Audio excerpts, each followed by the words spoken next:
Thank you, everybody. We now have a quorum to start our open session. This is the open session before the board meets in closed session. And just stopping to see if we have any public comment.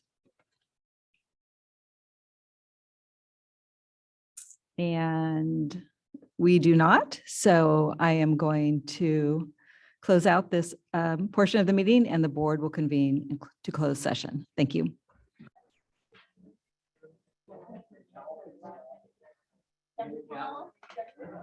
We are live. Okay. Welcome, everybody. I'm ready to start our meeting. I'm going to begin with a note about translation.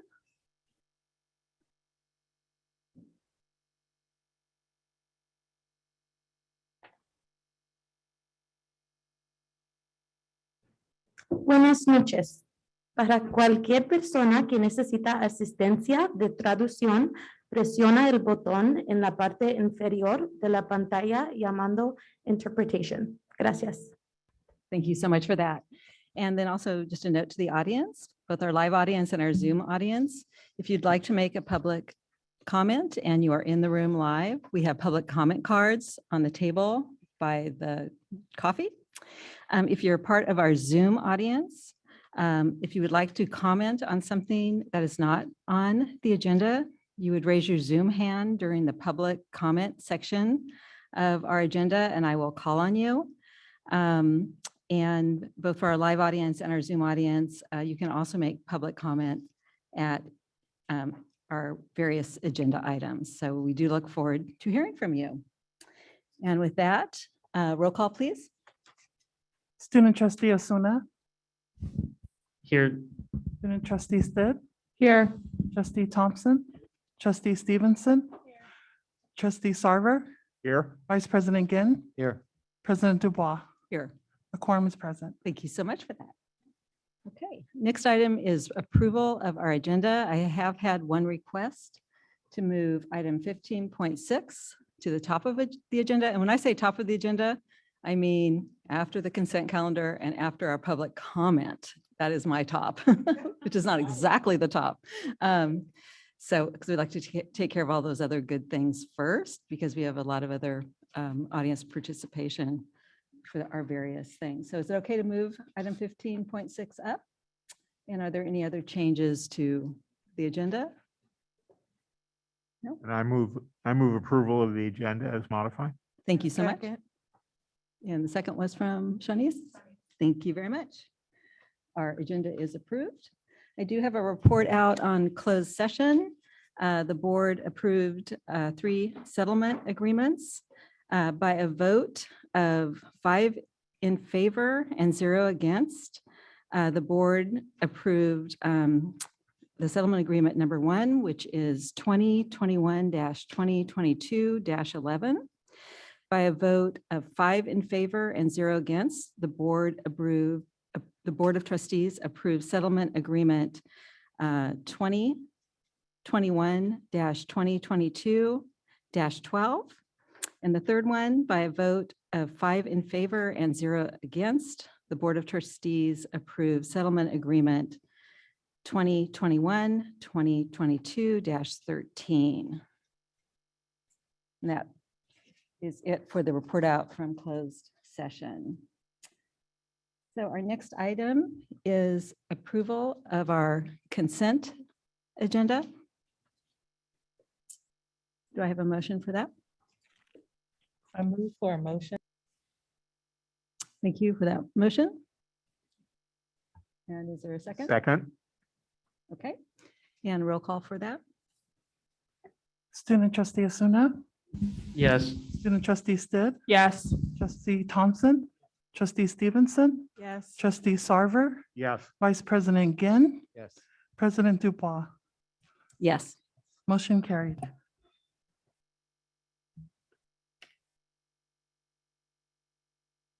Okay, now we're at item number 8, which is special recognition.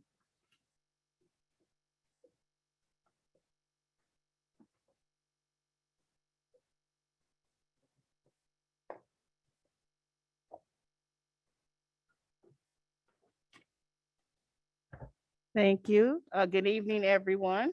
This is always, as I always say, always as always, this is the favorite part of our agenda. As we know that we have so much excellence throughout our district and we appreciate everyone. And we do know that what makes our district very special is not only our students, but also our staff members and particularly our teachers. And so we have teachers who are excellent all throughout our district, and they continue to support our students and also to support their academic growth, as well as an emphasis on their personal growth and their physical growth. This evening, it is my pleasure for us to have the principal of Tide Academy come forth and to present to you the recognition for this evening, who will be one of our fabulous PE teachers, and that's Hector Cornejo. Thank you. Thank you. Good evening. This is really exciting. So you have to get creative to teach PE at Tide Academy because there's no gym nor fields. And that's exactly what PE teacher Hector Cornejo has done to provide an enriching ninth grade PE experience. The first floor courtyards, steps, and a small patch of grass have been a strength training workout space, a volleyball court, a tennis court, a badminton court, and a dance floor. And the third floor game room is set up with putting greens. To practice for the required physical fitness test, mile, with parent permission, he's taken students to the Bay Trail twice a week so they could practice running. In the classroom, students get rich instruction with many opportunities to reflect on their personal fitness goals and also learn about their overall health. Hector has created an engaging way to teach physical fitness in a way that is very meaningful to students. And he's also served as Tide's athletic director, overseeing cross country, basketball, soccer, and badminton, and being the coach for 3 of those 4 sports. So when students and parents asked, he also started a tennis club. Again, just like PE, this is an athletic program that needs a home and doesn't have a gym or fields, but he's arranged use of community spaces, thanks to Redwood for their gym. He's also provided students opportunities to be part of a team, enjoy the experience, and celebrate each other. Whether or not they win, they had that experience to be part of a team. Today, we took a tour of 3 colleges. San Jose State, his alma mater, was one of them, and he gave an expert tour and also noted that he loves the fact that they require 2 years of physical education classes to graduate, and they have 50 different types of PE courses to offer. So he is a Woodside graduate. He worked as a paraprofessional at Sequoia High School for 7 years before getting his teaching credential. So Hector is truly part of our district and our teaching ranks. And for these reasons, I commend him for having such a positive impact on our students at Tide. Hector. Come on.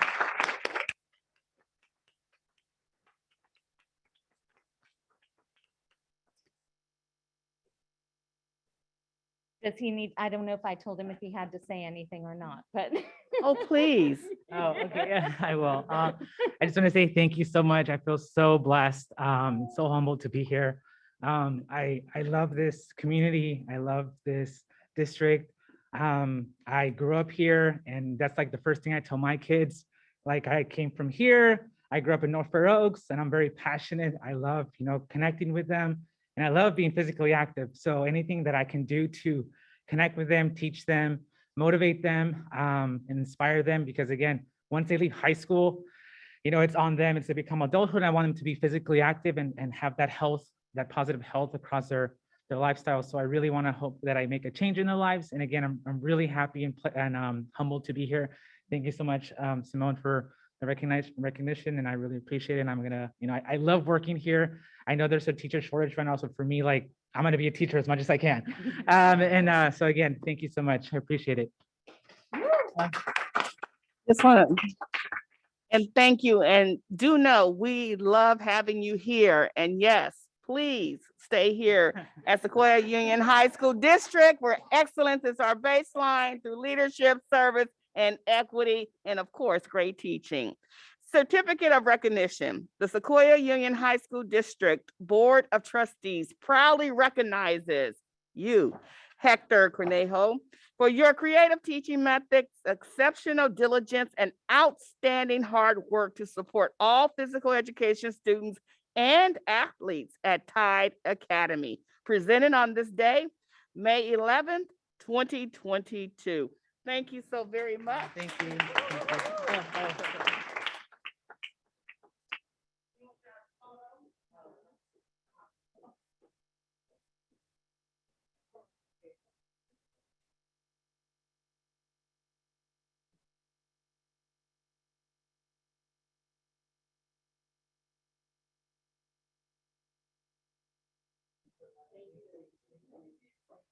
Thank you so much. That was a burst of energy for us, wasn't it? Thank you. Yes.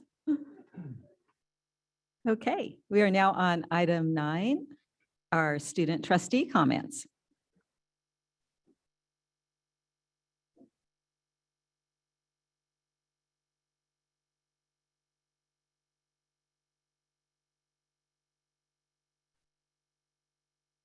Help me channel my passion. Okay, I'll go first. Hello. Hello. Summer is approaching, and I think I speak for everyone when I say we are all very much ready for it, students and staff alike. And Teacher Appreciation Week was last week, and I would like to thank all of our district's amazing teachers for the incredible work that they do. Us students are so lucky to be in a district with such committed and caring teachers. I would also like to congratulate all students who are currently taking or hopefully by now finished with their AP and IB tests. I finished last week and I'm very happy to be done. It was an instrumental, 3 hours after 3 hours after 3 hours, but never again for me. So Carlos and I, as you all know, are wrapping up our time as student trustees. And we are so grateful for all that we have learned and all the teaching experiences that this position has granted us. And so we would just like to say thank you to all of you for helping us learn so much this past year. That's it for me. Oh, yeah. Right. Well, again, summer's rapidly approaching and our time at this district is coming to an end. I'd like to say thank you first off to everybody in this room. Even those of you that we haven't gotten the chance to meet, thank you for what you do. And for those that we have gotten the chance to meet, for example, Assistant Superintendent Hansen, who gave us a great presentation yesterday. We love you, Bonnie. Yeah, we're like massive Bonnie fans now. Thank you.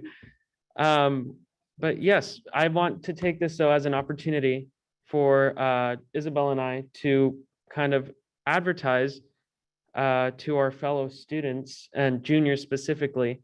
If you're interested in becoming student trustee next year, applications are still open until this Friday. You can inquire about it from your activities director at your school. It's a great, as Isabel just said, it's a great way to learn. It's a great way to get insight into the school district and what happens here. So many moving parts that I would have never thought existed before doing this. But yeah, please do apply. Teachers, if you're watching, if you teach juniors, please encourage them also. Again, you can find out about it through your activities director. They have the application. But for now, that is it from us. So thank you, guys. So this is not your last meeting, right? Yes, because we are not quite ready to say goodbye to you. So thank you for your comments. Okay, now we are on to item number 10, comments from the Sequoia District Teachers Association.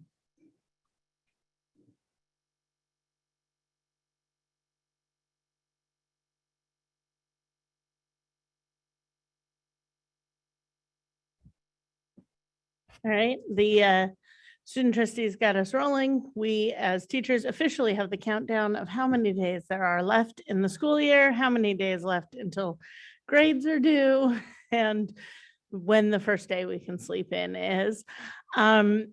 We are tying things up at a variety of our sites. At Sequoia this week, we were honored to co-sponsor a luncheon for our BIPOC staff with the Equity and Diversity Council's staffing group at Sequoia.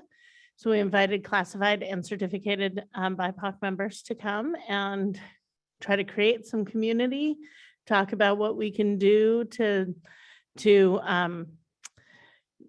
strive towards that goal of retaining more BIPOC staff at our schools. And what we heard a lot from them is that we need more opportunities for community building. We need more opportunities to get to know each other, to, many of us have not been in the same physical room with a lot of our colleagues who were hired last year or this year, ever. There were a lot of new faces for me in that room. And so we heard that loud and clear.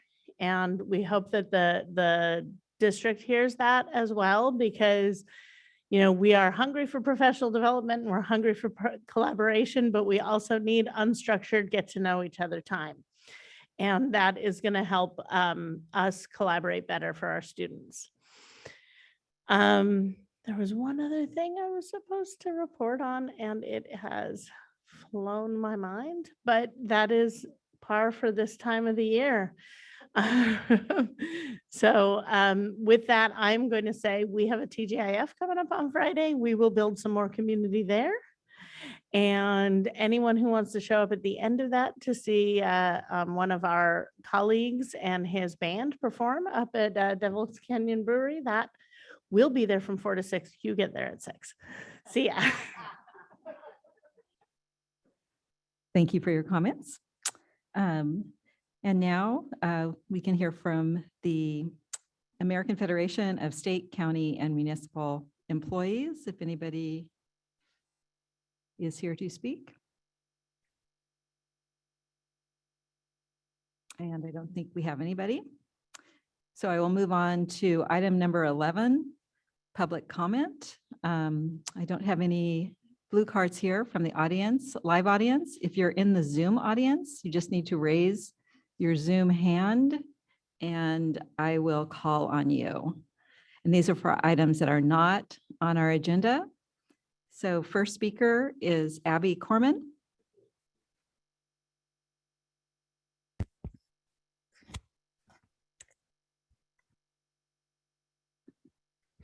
Hi.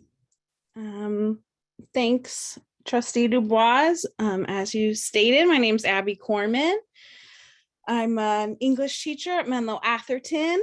I'm a regular at board meetings, but today after my public comment, I need to leave.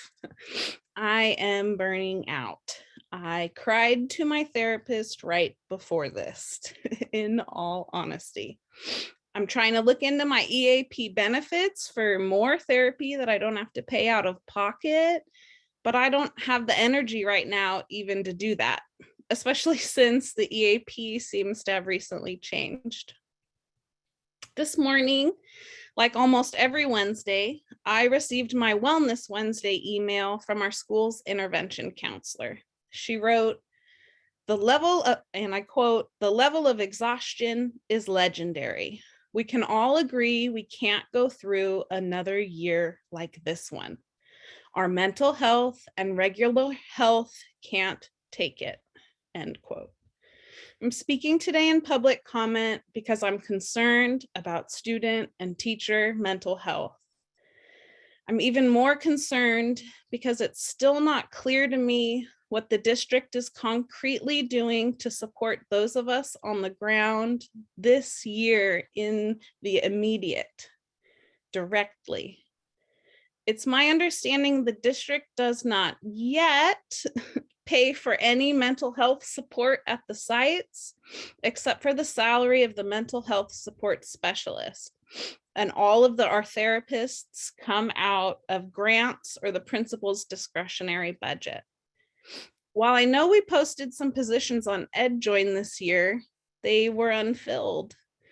I know there was talk of a wellness advisor at each site through COVID funding, but there's been no mention of that since that board meeting. It's still not clear to me if the mental health task force has met this year either. I would like to commend the district on the changes to the mental health position on EdJoin. I've done some digging with some folks, and it seems like we've changed a lot, making it certificated, broadening their licensure requirements, updating the change in pay, changing their salary. I really hope we do fill these positions. I'm also wondering how we're recruiting and advertising for them, but even bigger, what does it look like on our campuses directly at the start of next year to be supporting our staff and our students' mental health, which we speak so much about, and yet we still have not seen anything direct to us. Thank you. Thank you, Abby, for sharing with us. Next speaker, Haley Brown. Thank you so much. Hello, everyone. I hope you are all having a lovely evening. We are students from Cromwell High School and involved in a program called the Youth Climate Ambassadors, or YCA for short, where students around San Mateo County work together to make change in their communities for a more sustainable future. My name is Haley Brown, and with me are my group members, Kara and Niharika.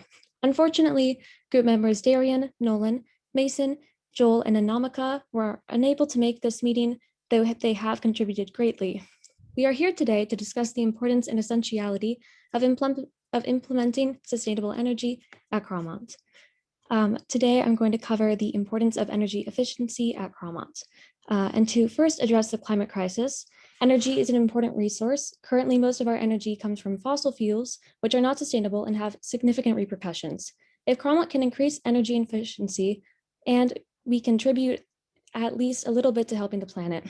Other advantages and action steps by installing solar panels or finding ways to make things energy efficient will save us money.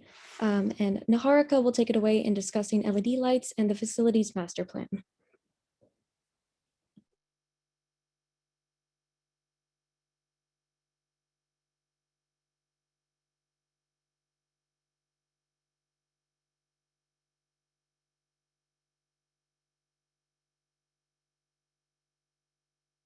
Haley, are you still going or finished?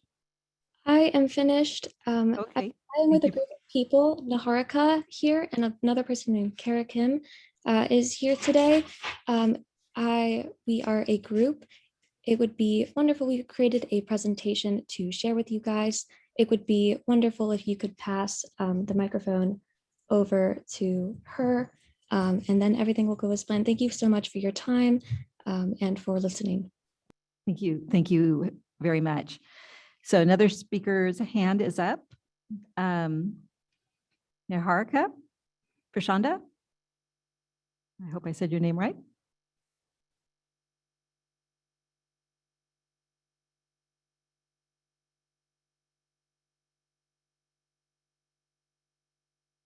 Did you have comments? You just need to unmute. No? Okay, any other public comments? Okay. Okay. We I've appreciate the unmuted. students speaking. If you said that some of the students were not able to join us tonight, you're welcome to send an email to the entire board. That's board@seq.org. So we would appreciate hearing from you. Thank you. Okay, with that, we will move on to our next agenda item. With the reordering of our agenda, we are going to go to 15.6.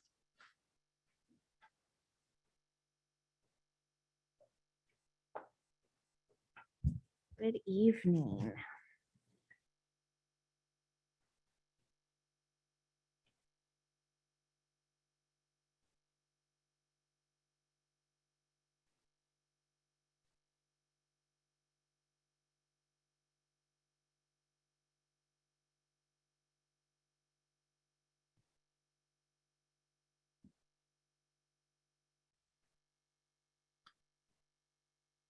Okay, sorry about that. I think I didn't pause long enough.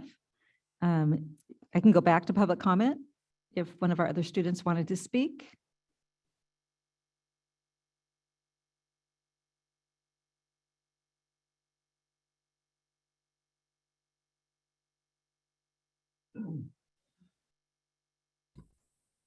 Okay, can you guys hear me? Yeah, can you, our audio is not great in this room. If you could speak up as loud as you Yes, can. sure, I think that of will help course. us. Okay, so I believe Niharika was trying to speak earlier, but I'll go ahead and say my part first. Hello, everyone. My name is Kara Kim. I'm a ninth grader this year at Carmont. So as Haley had said previously, we are part of YCA, which is a group of students around San Mateo County who work together to make change in the communities. So we focused a lot on making Carmont more sustainable as we are all students at Carmont High School. We created a petition to build more solar panels at Carmont, and we've gathered over 75 signatures so far. We can start moving towards a more sustainable future by installing solar panels. And we noticed that there was an energy audit done in July of 2021, where ABM Building Solutions had outlined the issues with our energy usage and gave recommendations of improvements, one of which was to install solar panels at Carmont and a few other schools in the district. As stated in the petition and energy audit, we can save around $80,000 by doing so and make the world a cleaner place. There is a lot of space for these installments at Carmont as well, mainly in the form of PV canopies and parking lots. We are aware that the board has taken interest in these improvements, and we hope that this process is sped up and put more into focus because of how important it is for these changes to be made for our community. Thank you. I believe Niharika should speak next. Thank you for your comment. Next speaker is Kara Kim.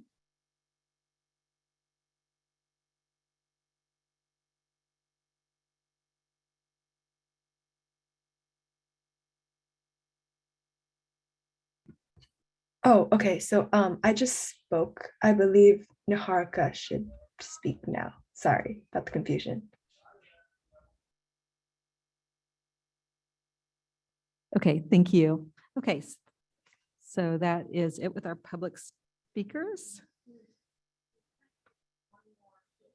Okay.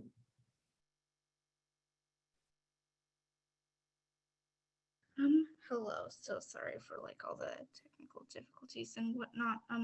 So yeah, I'm Niharika Prachanda, a freshman.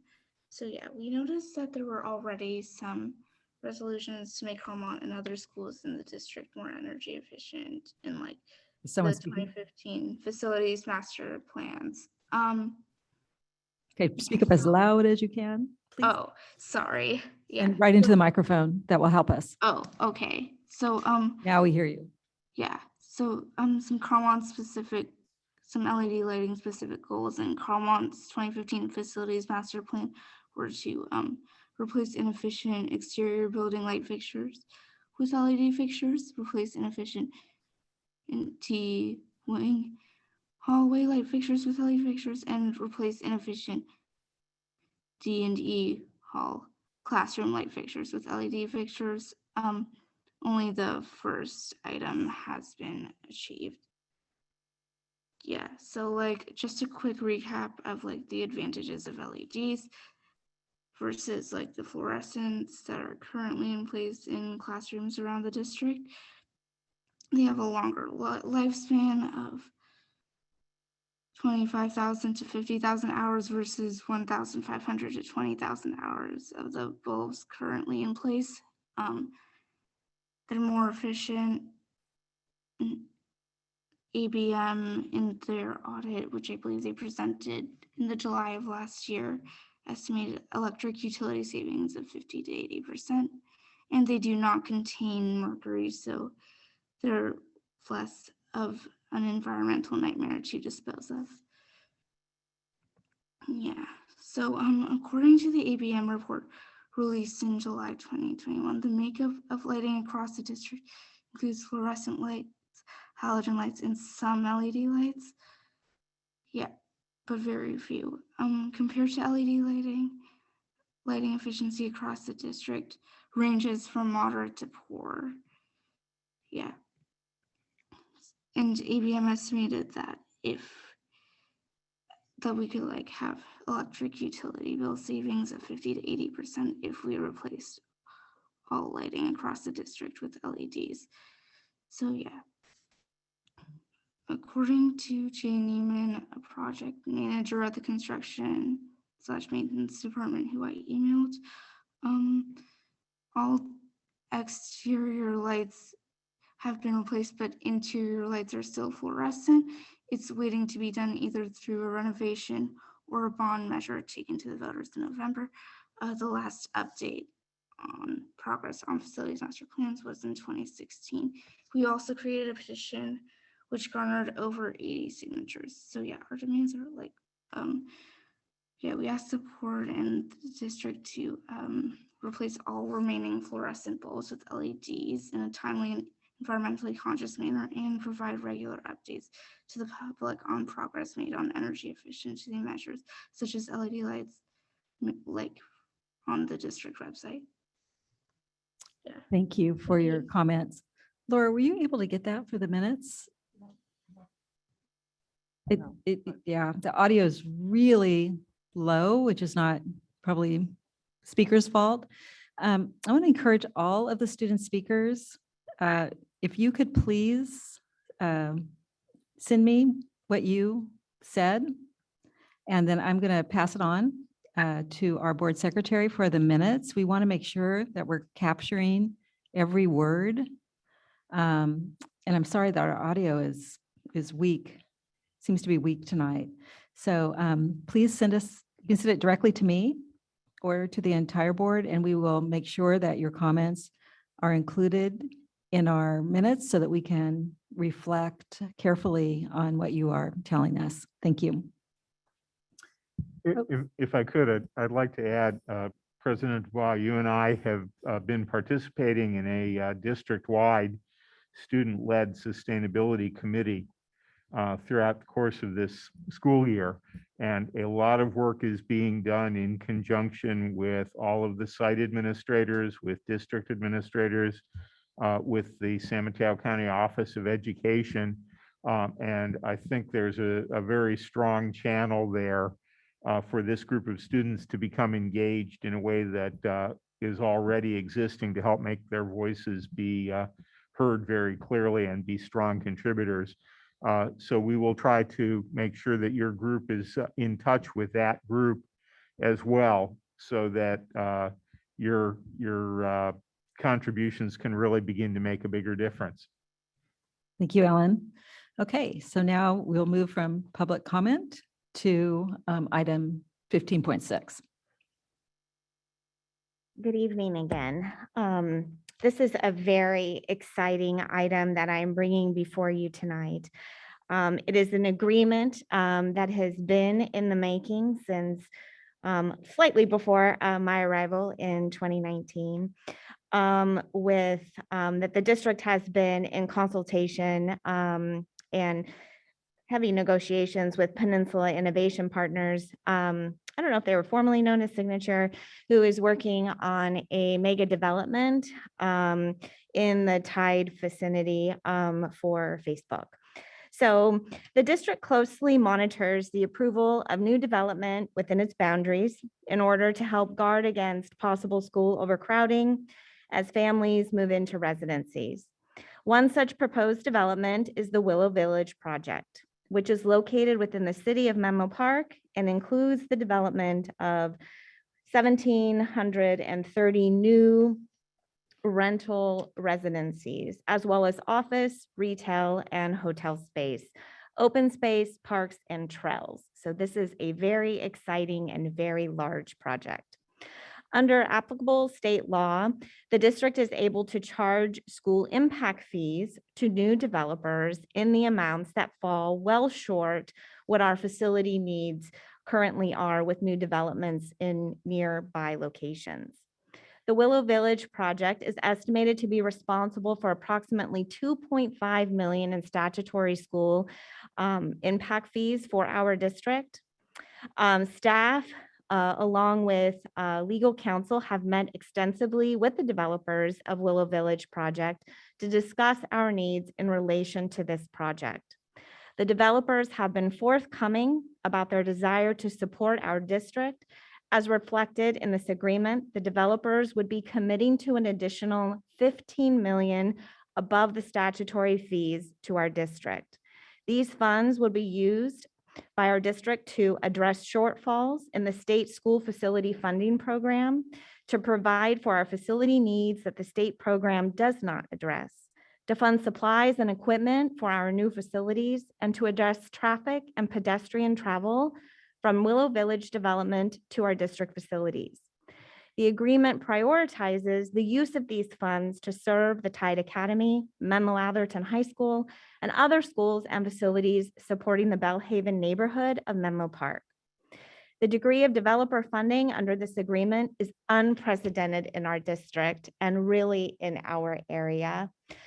This is a huge achievement, and I want to thank Signature Paul Nieto is in our Zoom waiting room, who I have been discussing heavily along with other staff in our district for several years leading up to this agreement. So I do present this agreement before you for approval.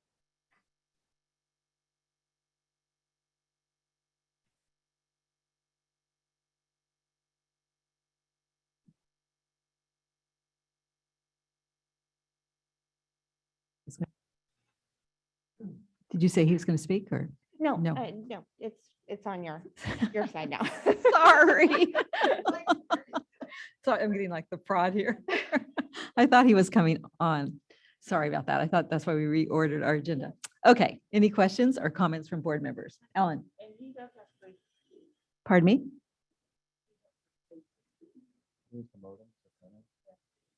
Can we promote Paul Nieto from the Zoom room to a panelist, please?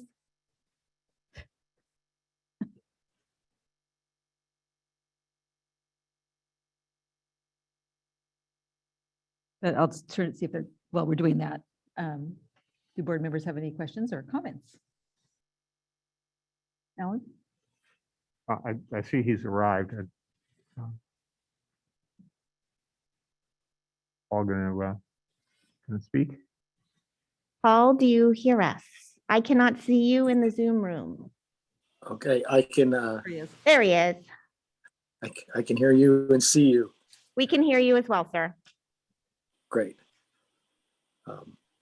Thank you, board and Crystal for this item. It has been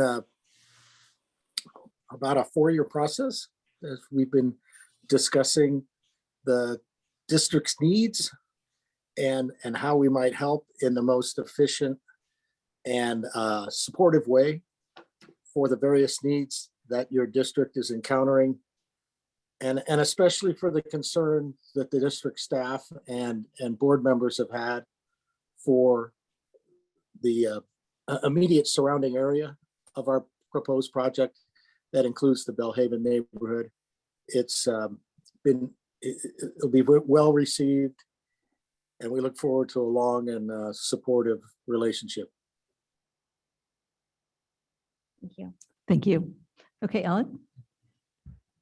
So my first thought is to offer thanks and congratulations all around, certainly to district staff that have been involved in this effort for years, for not only your continual focus on the needs and the well-being of our students and the entire community that we serve, but for the persistence, the patience, the professionalism in continuing to remain engaged in this. I know I have attended a tiny fraction of the many meetings that have gone on, community meetings with presentations at various levels of the development of the project, city council meetings in Menlo Park, meetings on various Facebook properties, Meta properties,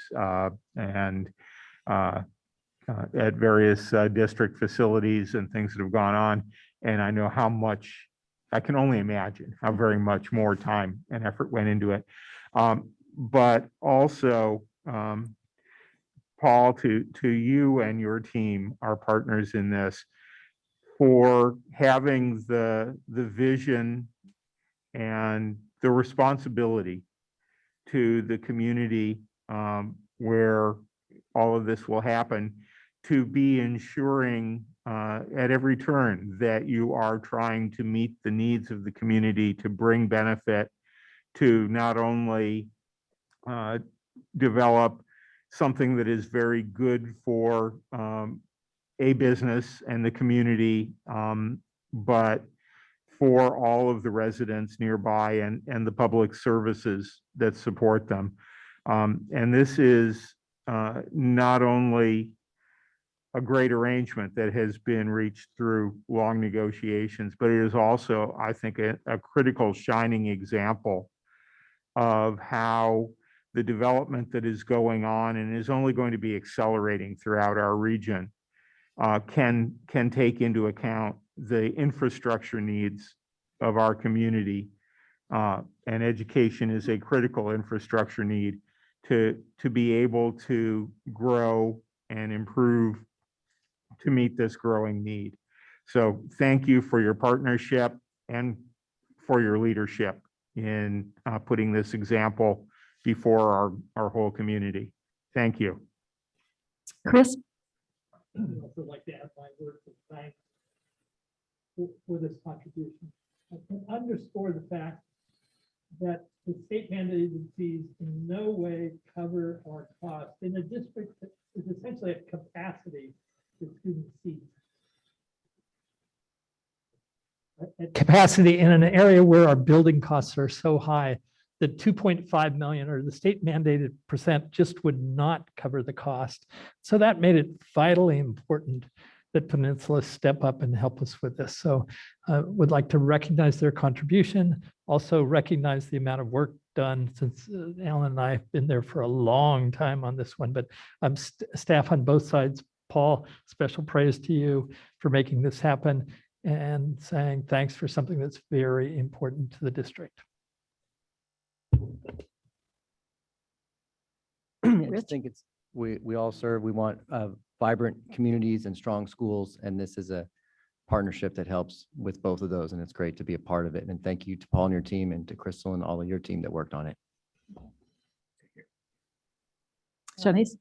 Thank you so much for this opportunity to work in partnership with business, to be able to support the community, our school district, but also the community of Belhaven with a strong school that's there.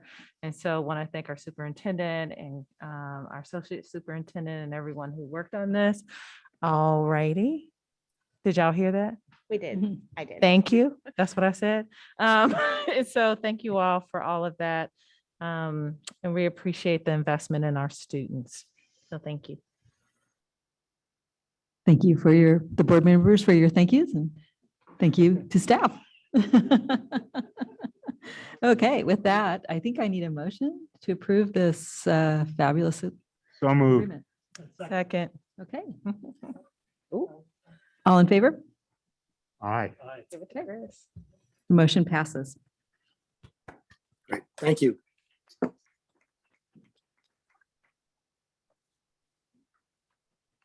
Okay, back to information items. 14.1, discussion of proposed A through G completion grant plan for Sequoia Union High School District. We are done. Good Did you evening, hear? everyone. Well, I had to speak and I had a horrible echo, so I had to Paul, we speak. can hear you. Paul. You might want to put yourself on mute.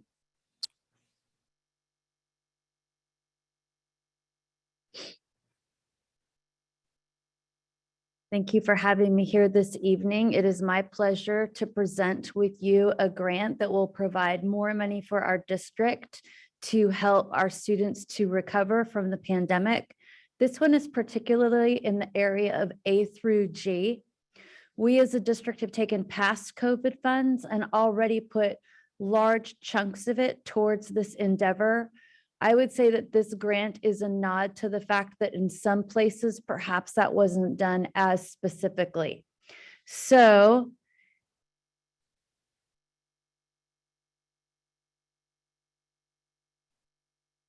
okay, it's clearly, okay, there we go. Here are the grant backgrounds and requirements for receiving this money. We don't have to apply for it, but my question is, why wouldn't we apply for it? It's money that is to be used to help our students recover their A through G eligibility.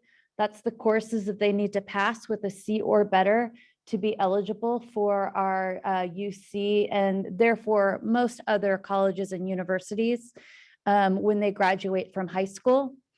We are supposed to especially keep in mind our unduplicated students and making sure that where we put our money helps to serve their needs in this endeavor.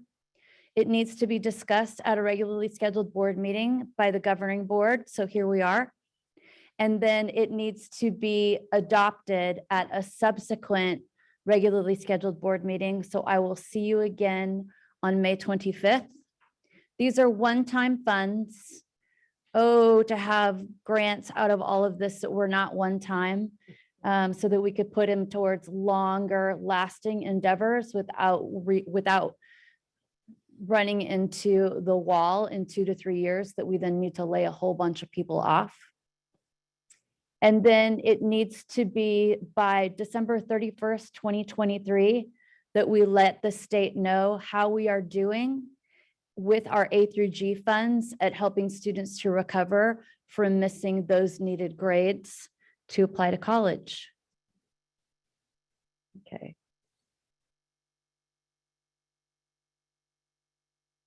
Here we go. So just a little background for the board. In short, our Ds and Fs and no passes in A through G courses were actually lower or the same during the pandemic than in times when we are not learning from home. So if you look in the first column, I've given you the school year, the number of students enrolled in the districts during that year, and then in each semester, the number of students who earned a D or an F, or in the spring of 2019-20, a no pass. And kudos on Day of the Teacher to our teaching ranks, because if you look at that number, you will see all of the empathy and understanding and flexibility exhibited by a number that is 900 to 1,000 fewer students than in our times when we are not learning how to teach online. So the numbers that we are supposed to be helping to recover with this grant are specifically meant to recover the spring of 2020 and then the 2020 to 21 school year, so the last school year. But again, I would point out that our numbers were not higher during that time as far as students who need to recover. We've already put a lot of money towards the immediate Band-Aid of getting those kids over the hump, making it possible for them to recover those classes. And that has looked like summer school on steroids, where if you had a D, you could make the class up in summer school if you needed to recover it, along with kids who needed to credit recovery in any class. It's looked like tutoring. It's looked like 24/7 tutoring, all of the things that you know about, mental health supports to encourage kids through their summer recovery of A through G courses, et cetera.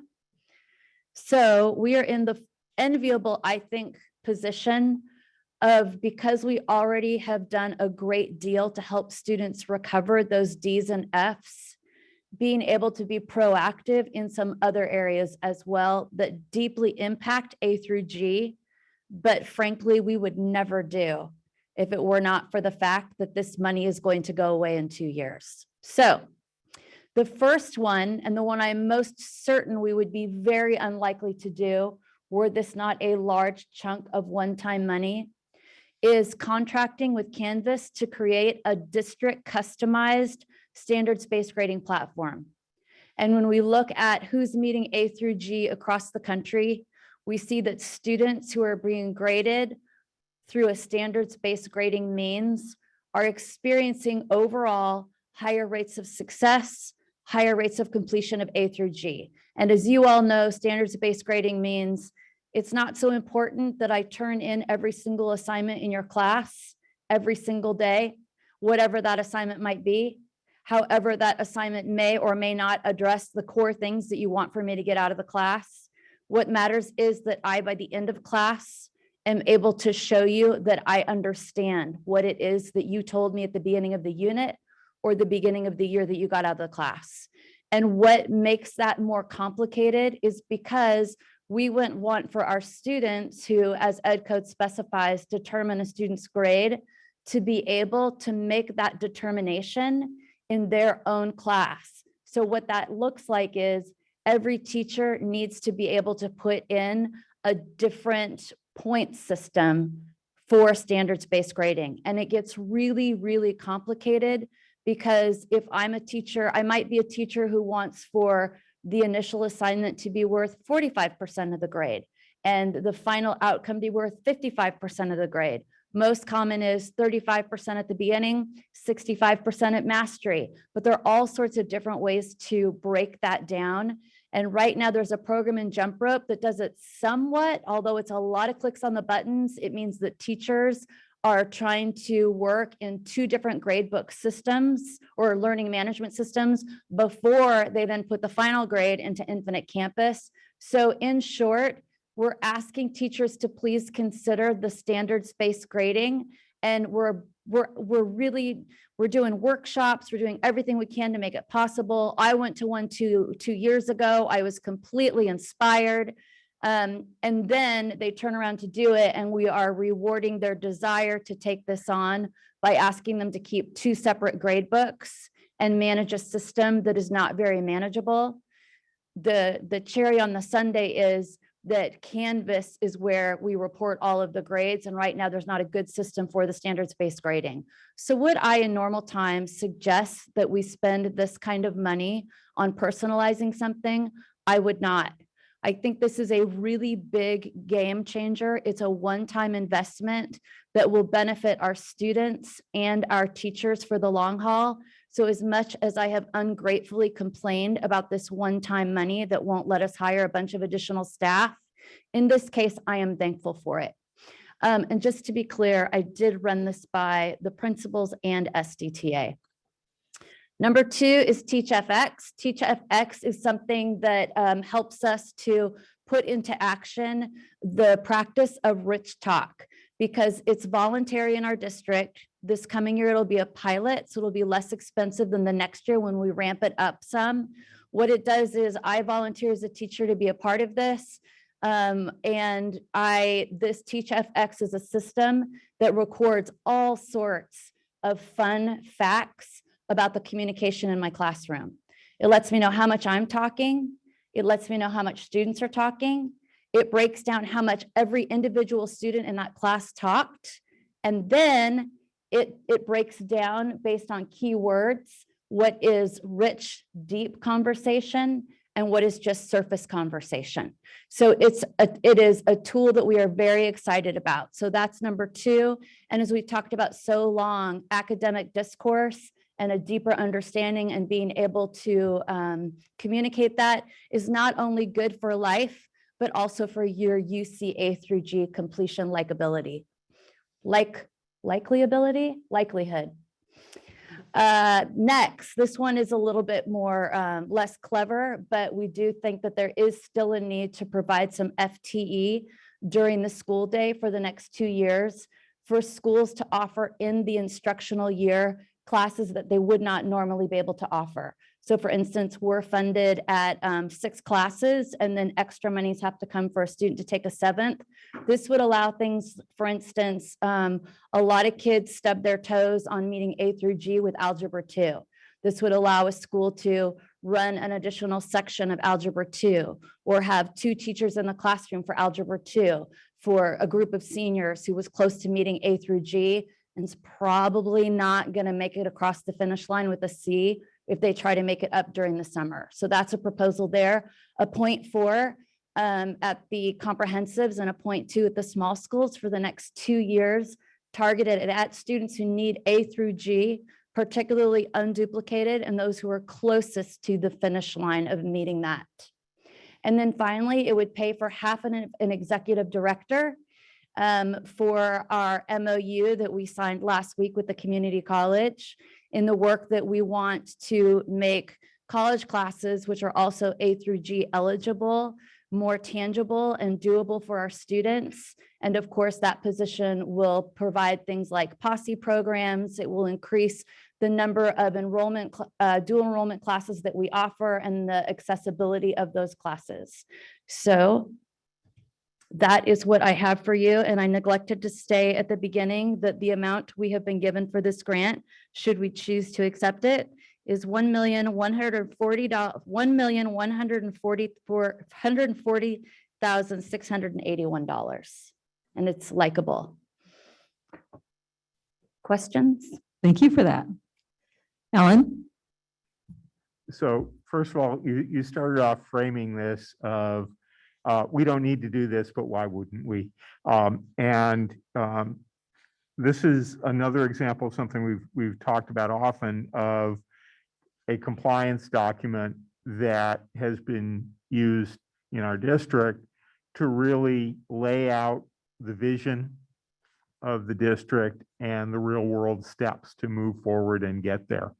And there are things in here that are outside of the box thinking to keep moving us forward. And the why, we don't need it, but why not? The we don't need it revolves around already having taken major steps aimed at these particular problems and seeing important advances in student outcomes. But what this is talking about is looking at a lot of the things that we've learned about better instruction, about better student engagement, about better student outcomes, and looking for ways to do that creatively and move it forward. To me, one of the questions that kind of comes up is that I'm sure that we are not the only district that is interested in working with Canvas to implement standards-based grading aspects into their software. And I hope that as we get deeper and deeper into this, we can encourage Canvas to be finding a like-minded user community to provide enough breadth of requirement and consistency in it that what emerges ends up being, a best-in-class program that fully supports standards-based grading and delivers actually value in excess of what we as one customer is putting into it. And I hope we'll also be able to convince Canvas as a corporation that this is core functionality that is worth their investment to make their product be more relevant across the education industry. And I think the range of additional things that you've laid out here are all, very valuable additions to the structure of how we are addressing our student outcomes and are going to make really significant motion there. It looks to be well balanced to apply one-time funding to a sea change in ongoing operation that will have long-term benefits. So I'm very appreciative and very supportive of what you presented. Thank you. Thank you. Chris?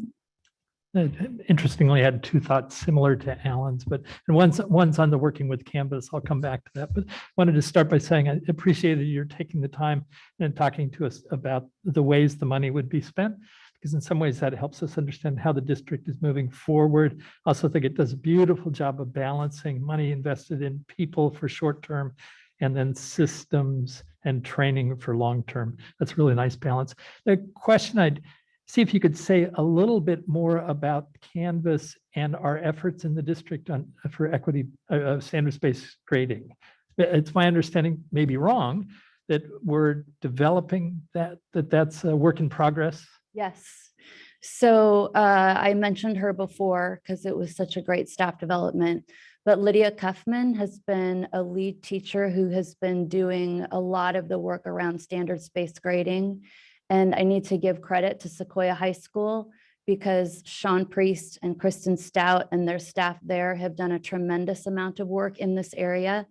it was members of the SDTA from Sequoia, correct me if I'm wrong, who said, hey, you know, if you really want people, we're on board, but if you really want people to do this, you've got to make it doable. So that was how we started our journey. Initially, we looked at a whole lot of platforms to see if there was something frankly cheaper that would do what we needed for it to do. The committee that's been working on that has been myself and Barbara Reckless, our coordinator of educational technology, Jonathan Hoffman from Sequoia High School, English teacher, and Candace Bowles from Menlo Atherton, who is the social studies department chair. And it first was a series of us. We had sandboxes made for them in the current Canvas and the current ICs to see, was this doable? And we came back saying, no, this is definitely not doable because it has to be constructed from scratch for every teacher. And then if the teacher wanted to change their point structure, then it would have to be done all over again. And if they wanted to have different point structures for different points, those would be two separate sandboxes. So then we went out and we looked at tools that we did not already own. And we concluded after almost a year, not a year, a school year of meeting together, that that really, if we wanted to do this right, that the way to go would be to have it customized through Canvas. We, Alan, have the same question that you do about have they done this with other districts before? And we have asked them to go back and check one more time. They have done work where you can do the most common 35 percentile, 65 percentile, and just have it carte blanche. But we are fairly certain that they haven't done anything more. I'd like to know if there's a way for us to get a refund every time another district adopts this.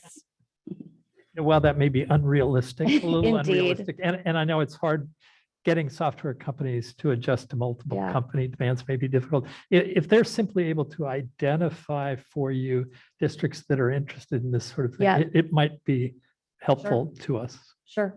Yeah. And I don't know if I said enough about standards-based grading.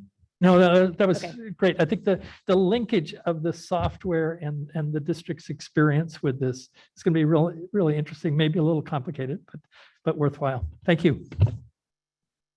Shanice? Thank you so much for this, Bonnie. Let me go back. Oh, that we pulled down the PowerPoint. Oh, well. I wanted to ask about the Canva. Actually, I'm very excited about it I am very excited about the Canva piece as a person whose student was part of the pilot for some of the standard base, and from a parent perspective, it's really hard to track grades with the current system that we have. Would this system allow the parent to kind of have insight at Yes. where their actual grading is? Absolutely. And that's part of the reason we wanted to have it done this way, because one of the big frustrations for teachers has been, how do I explain to parents, don't panic, your kid can redo this as many times as they need to before they get it. So that was, and besides the fact that we couldn't find anyone else to do it, it was a bonus that Canvas said we could customize this for you. Okay, so I'm excited about that because I know we've been doing the standard base grading, and it's been very hard to follow as a parent. Yep. But excited about that. There was something else on that list. Oh, the teacher FedEx? No, The FX? FTE? FTE, there it is. The one where you do the coaching. Oh, the Teach FX. Thank you. Yeah. FX. Sorry, it's not right. in It's front all of my good. face. I was excited about that. So how does that work with observing? Is it a person who goes and observe? Or is No, it it's all technology-based? technology. That's cool. Yeah, if you ever want, we could have them come and do a presentation. It's pretty impressive. I would love to see that, and I'd love to hear from our student trustees, like what is that, how would that feel for them? I know some students are wanting to give teacher feedback, and so I know that this is also another way for them to see real live feedback. So I'm excited to hear about that. Other than that, that was like my only comment. So thank you. Thank you. Rich? Just brought a question. Could we try it at a board meeting? Sorry? The FX? Yeah, we totally could. Oh. Yes, we could. I didn't get what you said, Rich. What did you say? Trustee Ginn, what did you say? I asked if we could try the FX at a board meeting.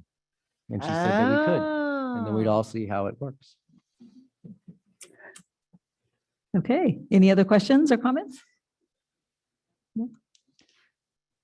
Thank you very much for the presentation and all the good work. Okay, on to our next item, 14.2, the discussion of proposed A through G completion grant for East Palo Alto Academy. Good evening, Board of Trustees, Superintendent Williams, and Cabinet. Taking a cue from Rich, which is I shouldn't do as much double work. I'm borrowing from a presentation for tomorrow's board meeting, for the Charter Advisory Board meeting, to explain how we want to use the funds. Thank you, Bonnie, again, for setting the stage so you have all the background. And so a couple of things I want to point out. Oh, look, so many beautiful pictures. Let's see, where am I? Oh, I do want to show you this because this is what's happening this whole week. We have defensive learning portfolio defense is going on where they're defending their learning for growth mindset and communication. So these are our kids all dressed up to show their learning. So that's what's been going on. But a couple of things, I shared this with you when we did the LCAP presentation the other day. Our concerns around attendance, the college going class of 2022, and then the behavior piece that we talked about before. I want to build a little context. If you remember, 83% of our families, our students, are the first in their family to go to college. 75% are bilingual second language learners, and 53% are the first to go to high school. I mention this because what we're trying to use these funds for is to expand the parent guardian outreach, because it is a dramatically different beast right now. And I don't have a full-time, I take this very personally. We do not have a full-time parent outreach coordinator. In fact, we have a part-time person who's working from another country. And we did have a donor come forward who is going to support 2 years of a portion of this. And so if I can use the A through G to match, then I can at least have for the next 2 years a full-time person who's actually a Sequoia district colleague, which will be a world of difference for us, because right now we've been puzzling it together and it's just been very, very challenging. So just like Bonnie was saying, our recovery plan, which we've already presented several times, revolves around, yes, the paper tutoring, yes, the credit and A through G recovery through Edgenuity, expanded summer school, expanded summer bridge. With the A through G improvement, we're going to continue to support the instructional aides and the expanded parent guardian outreach, because that is a significant need for us right now. You know, it's just everything from the impact of the attendance, which then, as you know, for us, dramatically impacts our budget. If the state does not, I don't want to alarm, oh, Crystal left just at the right time. If the state does not give us grace again next year for ADA, we'll be short $420,000. So just by the basic, just do the math because of enrollment, because of the impact of the pandemic. And so what we have to do is we have to make sure our kids come to school every single day. So I need a full-time person making those everyday phone calls, making those home visits with our manager of social services, because for us, it's not just the enrollment, it's the everyday attendance. And as I mentioned in another meeting just yesterday, you know, they think attendance is optional because they can access everything on Canvas, but that's not going to be A through G readiness. That's just passing your classes. To get what you need for college, you need to be in class. And so we just desperately need this position to be a full-time position who is a colleague, part of our district, not what we've been puzzling together. As much as Carrie knows Miss Martha's magical, it's not enough. So that's what we proposed for our A through G, as you saw in the materials that we presented last week. If there are any questions, I know that Bonnie covered much of it, because this is definitely a yes and, right? Because we have the beauty of the economy of scale with the district and meeting the very specific needs of our community. Okay. Thank you. Shanice? I have a question. It may just be a community question. Thank you for bringing up the expanded parent guardian outreach, just because during this time, a lot of our parents are actually starting to deal with eviction now that the moratorium is over. And so kids are working again, not just because of the pandemic, but because rents are going up, threat of eviction. And so kids are dealing with multiple life adult issues, not kid issues. And so I know there was an effort at one time to do like a parent center in East Palo Alto where parents can go and outreach. I think it was going to be in conjunction with Is it Nuestra Casa? Nuestra Casa and Oxford Day Academy. Oh, And so I was wondering, like, is there any other efforts in the schools or other schools in that area feeling like they need something like this as well? And just wondering about partnership around that. that's funny because I just sent an email to Michelle Vilches, who left PCRC and is now working with those folks who Innovate Parents. innovate. Yes. Asking, what are we doing as a community? Because I don't know of things that are happening in that particular realm, but I definitely know of students who are asking for permits who do not have A through G readiness and do not have the grades, and the parents are begging us. And so we've been doing probationary and doing a lot of back and forth with parents about this is what your kid needs. This is very specifically what they need to Permits. What do you mean? work permits. Oh. Yes. So what you are So on you're the starting to nose. see an increase of kids wanting to work. And definitely an increase in parents advocating for it, because before it used to be something that kids would do kind of here and there. And now I have parents coming in asking, where is their permit? Can I have their permit? Only a few, but to me, they're kind of like the canary in the coal mine. Is when you have a few parents, they probably represent another chunk that just don't know to come to school and beg us and request it of us. So yeah, it's definitely a need. It's still very fascinating to me though, because how is it we had more applicants than ever before? I was paranoid that we were going to see a decrease in enrollment. The only reason our enrollment has decreased the way it has is because of that freshman class being uncharacteristically low. And our current junior class, for whatever reason, was the only class that lost students to moving east. So we have this weird imbalance that has impacted. I mean, for us, it's 14,000 per head. If you think about it, I know that sounds very crass, but that is the expense for ADA for us. So you do the math, it's about, I think I calculated about estimated 420K. Okay. I would just say, think about some partnerships that could happen. Yeah. There are a lot of people who are doing outreach in the community. If you're doing outreach for water, then you're doing outreach for education. You do multiple things. So, And I know Stephanie Ogden from Redwood was asking what we can do together specifically to support our East Palo Alto families. Okay. Yeah. I would approach the city of East Palo Alto just because I know that they get a summer enrichment funds. They do a lot of activations, stuff in the park. And so we could be creative about how to outreach to our I family. appreciate you thinking about that. Thank you, thank you. Trustee Stevenson. Thank you. Anybody else? No. Thank you so much. Okay, thank you all. Okay, next item on the agenda, 14.3, discussion of Board of Trustees regular board meeting schedule for 2022-23.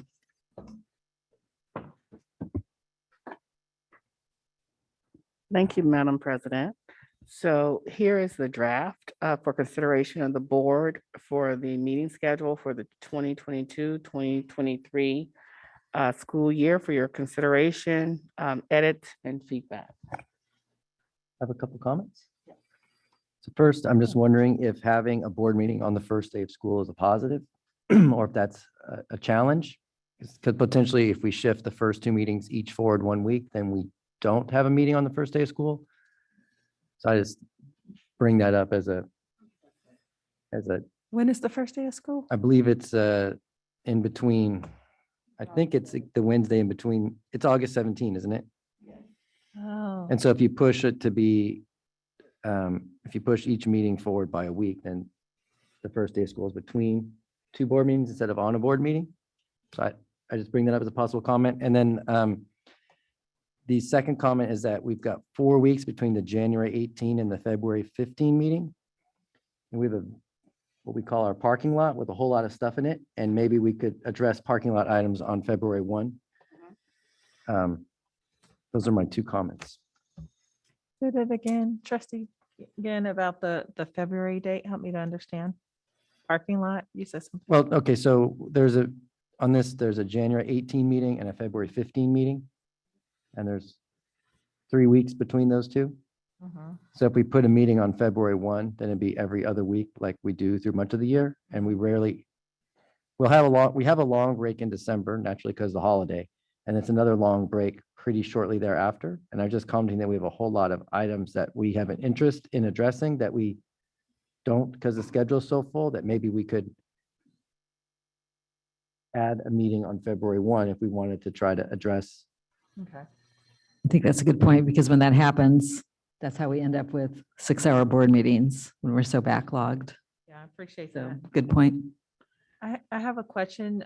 We typically do retreats, and I see one board retreat, but we typically do two. Is that my understanding? That we do typically do 2 board retreats? Yeah, especially with new board member Yeah, possibly coming on. yeah, that's what I was thinking, that we probably will have to have a board retreat somewhere on this for the elections that are going to be in November. And then my second comment is board study sessions. I know I've been talking a lot about time is important to me. And I want to have flexibility about our board sessions, study sessions, but I wonder if there's some way we can set a standard around what time they start. Doesn't necessarily need to start at 6, but before 2 o'clock is really Like maybe difficult unless it's pre-planned. Like maybe 4 o'clock. Or just pre-planned, like it's on the agenda so that, people can, Yeah.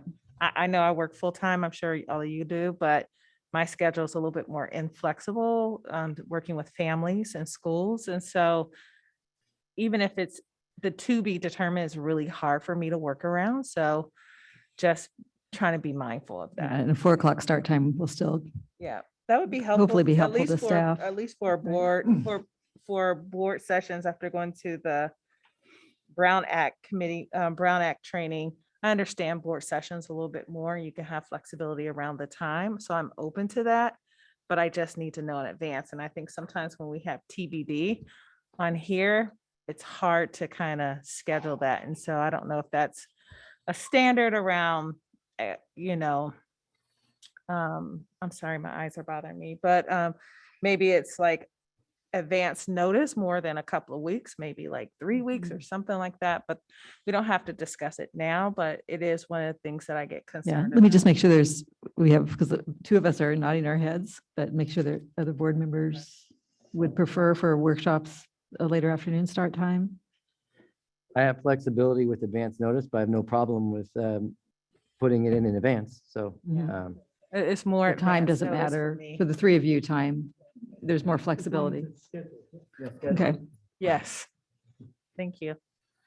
But far as that second retreat, should we put that on the calendar? Or is that? when would you propose? Are you talking early I'm trying to January think, or when do we have our mid-January? We usually retreat? have one in January and It's in June. January, right? In June. Yeah, January would be the time. Because it gives that person like a month Mhm.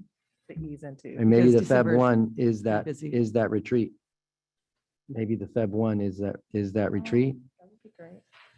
Mhm. February because 1. there's 4 weeks or Okay. there's 3 empty works weeks for in me. between. That works for me. Okay. Ellen? Yeah, the one concern I had was with the December meetings.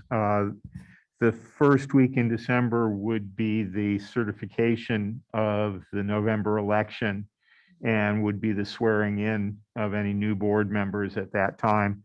And I don't know whether that's legal or appropriate to do at a study session, or if that needs to be a regular board meeting. So I think if we can look into that, it might end up making sense to swap between the 7th and the 14th, which is the study session and the regular session. Any other comments? Okay. Thank you all for that. Okay, thank you. Okay, now moving on to action items. 15.1, adoption of resolution number 1712, intention to levy annual assessment.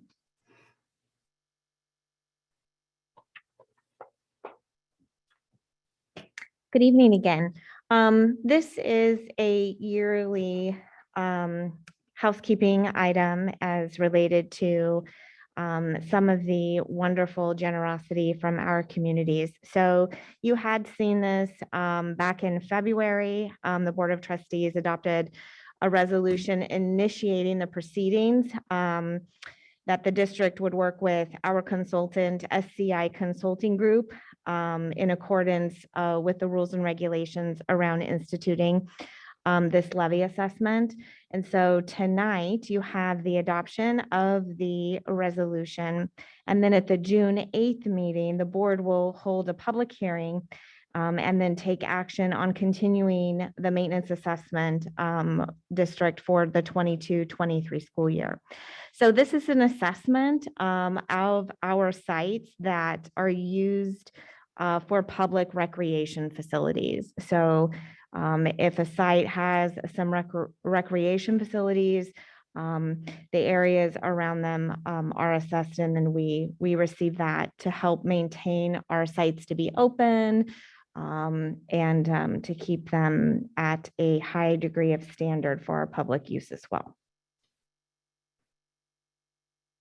Okay, thank you. Questions, comments? Nobody? Then I can move to a motion, please. I move to approve. In a second. Okay. Ms. Roll call? Student trustee Stead, Yes. student trustee Osuna, Yes. trustee Thompson, Yes. trustee Stevenson, Yes. trustee Sarver, Yes. vice president Ginn, Yes. president Dubois. Yes, Motion adopted. thank you. Moving to 15.2, adoption of resolution 1713, authorizing the issuance and sale of a general obligation refunding bond and related actions. Yes, thank you. This is also another exciting opportunity. This adoption of this resolution is about saving money, saving our taxpayers money, which is fabulous. We do have Randy Merritt joining us from Raymond James. That can also shed a little bit more light on the timing of this agenda item. I can tell you, when I got the call about this opportunity to do a refunding of some bonds, I didn't know we'd be at the interest rates that we are heading today, right? And so the good thing about this, and Randy can touch a little bit more on this, is that when we got the call and I gave the okay, I think we can do this, we were able to lock in the rates. So we were able to lock in the rates prior to the rates going up. So Randy, if you could just give a little bit of history and summary and what this type of refunding is. It looks a little different than what the district has done previously with refunding bonds. I'd appreciate it. Sure. Well, good evening. Thanks for having me. So the district currently has 9 general obligation bonds outstanding, and the district over time has been very diligent about monitoring and looking for opportunities to refinance debt, and has done that a number of times over the last 10 years. But this particular bond that we're focused on refinancing relates back to a 2014 issuance, part of the Measure A, the first series of the Measure A. It was sold in the amount of $112 million. A portion of that, approximately $34 million of that, was sold at an interest rate of 4%. And today there's an opportunity, despite the increase in interest rates, to refinance that at a blended interest rate of 3%, which would lower the interest rate by about 1 percentage point and generates close to $6 million of taxpayer savings to your taxpayers over the life. As Crystal mentioned, this process is a little bit different than what you've undertaken before. Normally, we would be presenting to you to get your approval to do the financing, and then go through a process where we would market to investors and then go out and receive orders and lock in an interest rate based on the orders in the future. As a result of the interest rate environment changing, the players involved in these types of financings have changed a little bit. And what we've seen is the major buyers of municipal bonds have been seeing large exits of investors from their bond funds. And so there's one particular segment of this market that has sort of stepped up, and that's the banks. And the banks don't have the same type of redemption pressure that the mutual funds have seen. And so the banks have an appetite to purchase municipal bonds. And so what we were able to do is talk to several banks and identify one in particular that had an appetite for Sequoia's debt. And they have agreed through a term sheet to provide an interest rate that starts out at a rate of 3.92 and then drops at the call date to 2.86, which blends out to an interest rate overall of 3%. So we have the benefit now of if the district decides to move forward, and you have no obligation to do that at this point, but if you decide to move forward, that rate is already locked, and then we would move forward with the paperwork to close the transaction. Thank you, Randy. Okay, thank you. Rich? Did I understand that the bank is going to hold the paper for the whole duration? Yes, they would. They signed a certificate that that's their intention. That they theoretically could potentially trade it or sell it, but that's their intention. And from July 1, 2022 to the refunding date of July 1, 2024, will the district be paying interest on the money twice? No, it's a good question. So the proceeds from this financing will be deposited into an escrow, and that's one of the agreements that's on the agenda is the escrow agreement. The proceeds of this financing will go into the escrow. The escrow will make the interest payments on the existing bonds semi-annually up and through 8/1 of 2024, at which point the bonds are callable. The remaining proceeds would then be used to redeem those bonds. Those bonds would go away, and you would simply be left with only the new refinancing bonds. And what And will I'll just point out that escrow money be earning? I'm sorry? What will be the yield on the money in the escrow account? That is a 2.86. Let me just check my notes here. So we're borrowing at 3.9 and then earning 2.6 for the 2 years? So you would be, and so that's the one piece that we haven't locked in is the reinvestment of the escrow, because we can't lock that in until we get the approval from the district to do the financing. But we're looking right now at a rate of around 2.86, and then the cost of the borrowing would be 3% over the life. Thank you. Anybody else? I don't see any other questions or comments. So I need a motion. I move to approve the item. Okay, thank you. Roll call, please. Student trustee Stead, Yes. student trustee Osuna, Yes. trustee Thompson, trustee Stevenson, Yes. trustee Sarver, Yes. vice president Ginn, Yes. president Dubois. Yes, Motion adopted. thank you. Okay, next item, 15.3. Adoption of resolution 1723, authorizing the submission of grant application to the Bay Area Quality Management District. Yes, thank you. As the district continues our journey to sustainability, and staff heard you loud and clear when we had to purchase some diesel buses a few months ago under emergency. We did have some grants out there that we had applied, and 15.3 addresses a resolution because we made it to round 2 of a very large grant that we applied for to purchase electric buses. And so this resolution commits the district that if we were to be awarded this grant, we basically get $2.5 million worth of bus product for $140,000. So an average electric bus as of today costs around about $430,000. This grant also has some installation components in it. We still have some work to do around installation of charging said buses, but we do have much of the infrastructure already at our Mills location, which houses our transportation yard. So this is the next step. We do have some time because right now, obviously, we do not have that $140,000 in the budget, but this is something that would occur probably over a 2-year period. So we have some time to locate those funds. Okay, thank you. Alan? As one of the board members who's been very pushy about this, I was delighted to see this. I'm glad that all the numbers have settled on 6 instead of 5 and 3 that were in some of the original versions of it. But as I've been assured, that was because we actually saw the opportunity increase from our original understanding of 3 to the current understanding of 6. So we've expanded to set our sights higher, which I like.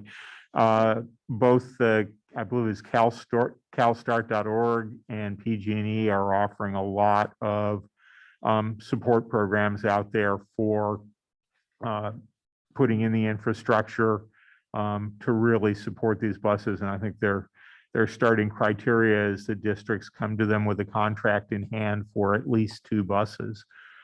So if this grant is doing the lion's share of the funding support to get us into this business, and we can begin taking advantage of these support programs that are out there to really help it be done well.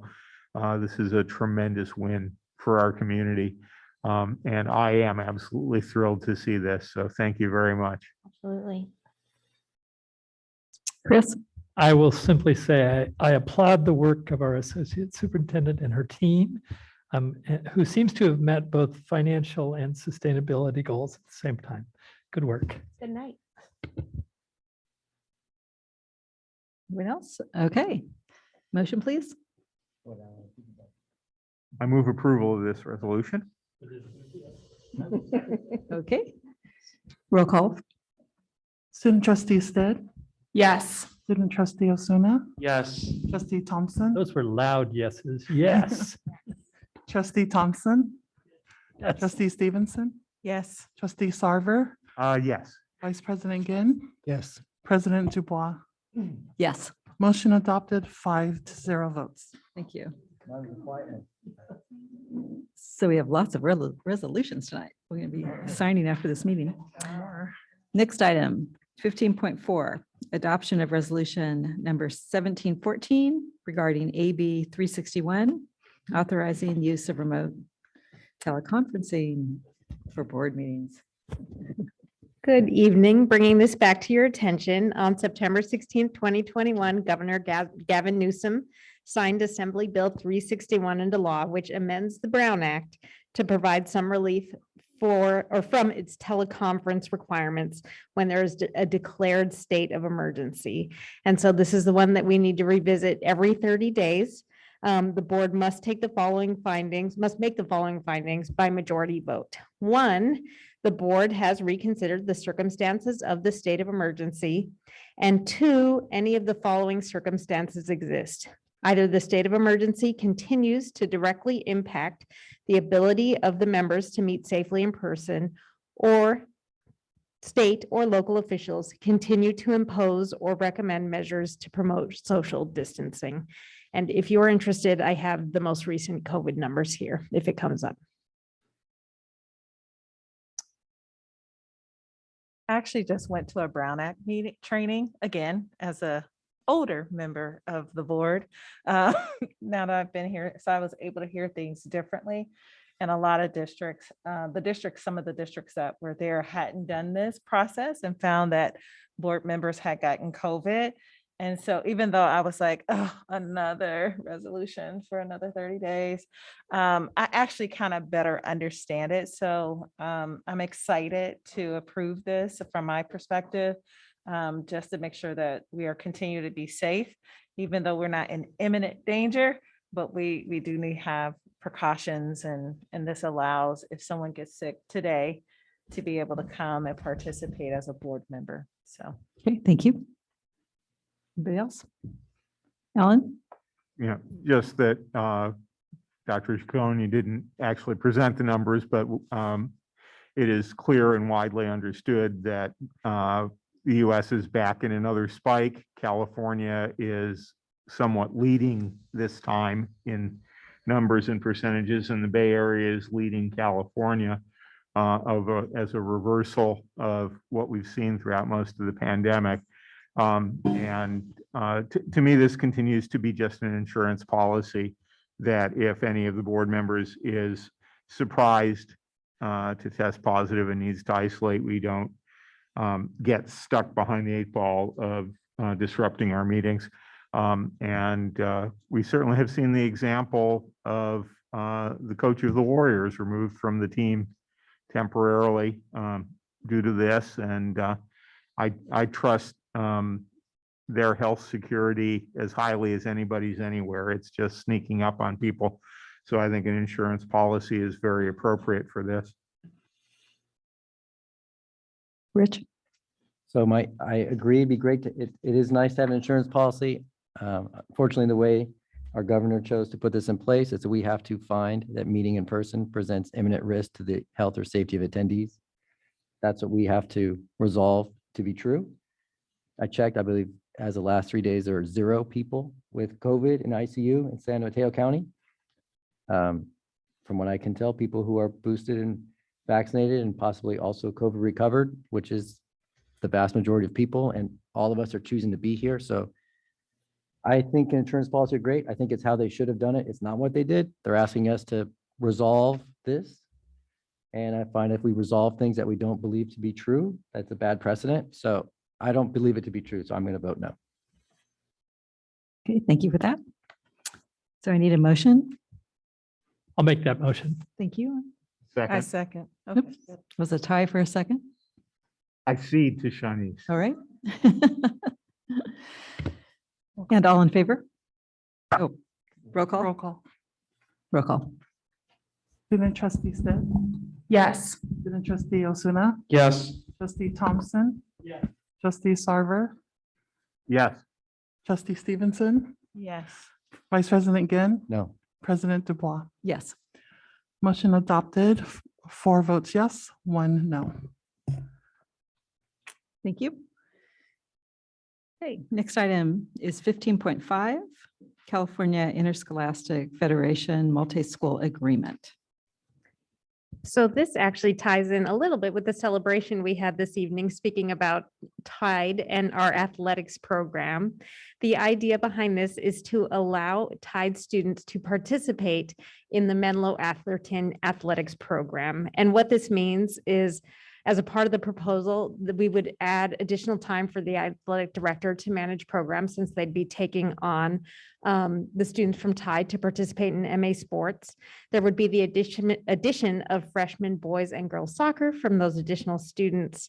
And the reason is to offer more opportunities to our students across our district to participate in sports, even at sites where they normally wouldn't be able to. This does mean that Tide Academy would no longer be an associate member of the Central Coast section. And in order to get this to pass, we have worked with athletic directors, with key stakeholders. We've gotten the principal's signature. Next, we would need the board president's signature, which is why it's on action items this evening. And from there, it goes to CIF and to the Central Coast section for final approval. Thank you. I do have a question. I actually have a concern about this. And sorry, it just cropped up and I'm supposed to give my concerns in advance. It's something that I've thought about in the past. My concern is so many of our students choose to go to a large comprehensive high school because of the sports program. And it's really devastating when kids don't make teams, right? And it's devastating for kids at times. And it's also really disappointing for, parents and families, because there are some of our kids that are just really kind of on the cusp and not engaged, and then they don't make the team.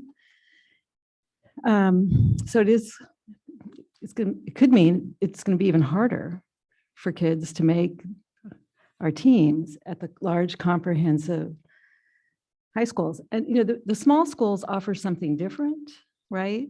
And we can't be everything. So I do have a concern about this. And I'm wondering if this concern has come up at Menlo Atherton with community members or any parents. I know that as sports are offered, there are sports that are cut sports where it is competitive to participate, and then sports where all students can participate no matter, they're not cut sports because they don't have as limited a number of players. I also know that, Tide being a small school wouldn't have floods of students coming over to participate in athletes. That said, yes, there is the potential that it could add an edge of competition for those cut sports. It seems like there's more cut sports. Am I wrong about that? Pardon me? Yeah, go ahead. Students have can I call? Oh, I'll just say anecdotally, there's very few non-cut sports at MA.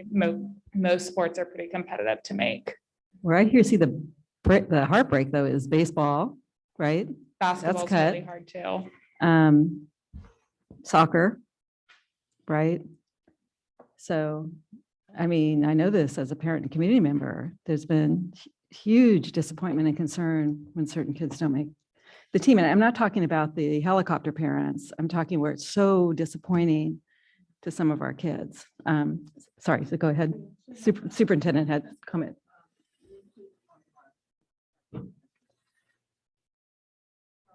Oh, yeah, I wanted to hear from the superintendent first. Yeah, I was going to actually ask Principal Kennel to come forward in conversation and long discussion over the year. This was not a recommendation that was taken lightly. Both Principal Lou Scooten and also Principal Kennel were requested to conduct surveys, also of parents and of students to get feedback. And I'd like for both of them to speak to some of the feedback and then concerns that were raised and then how we address those concerns, please. Yeah, thank you for that. Simone, and then I'll call on you, Carl. Hear from Simone first.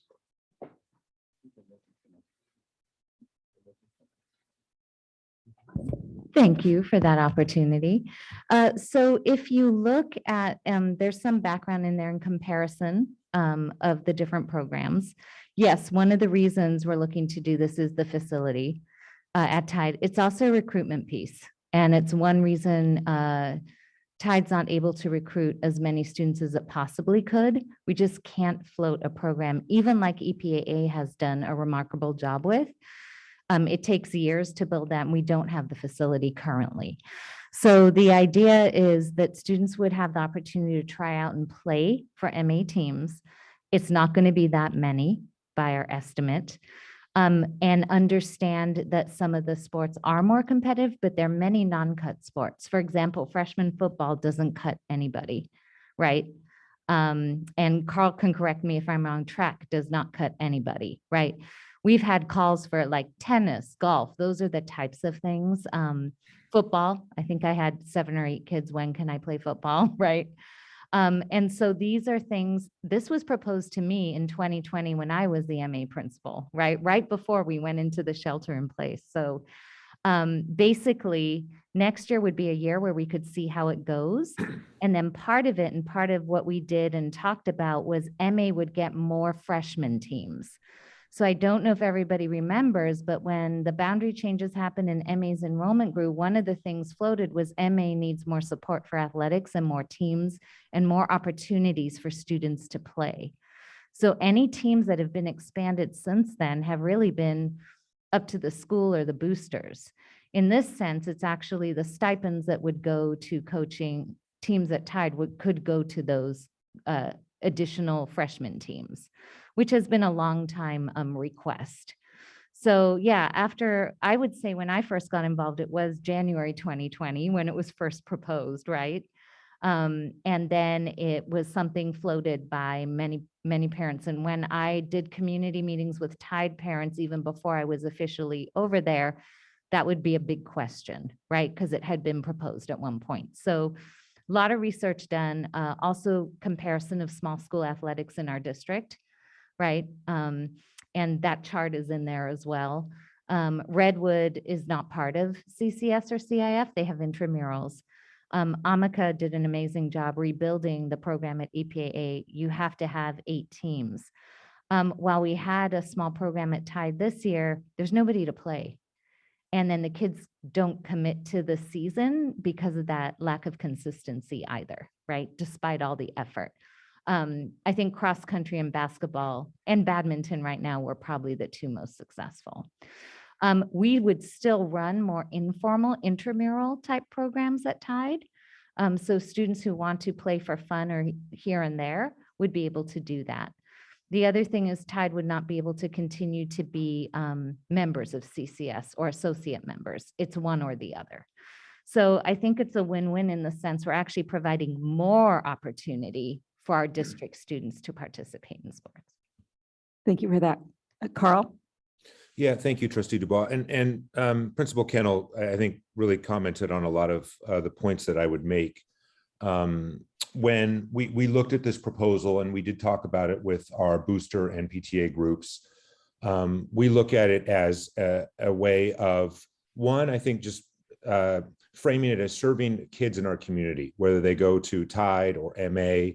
It's not dissimilar to a student that goes to middle college and comes and plays sports at their home school.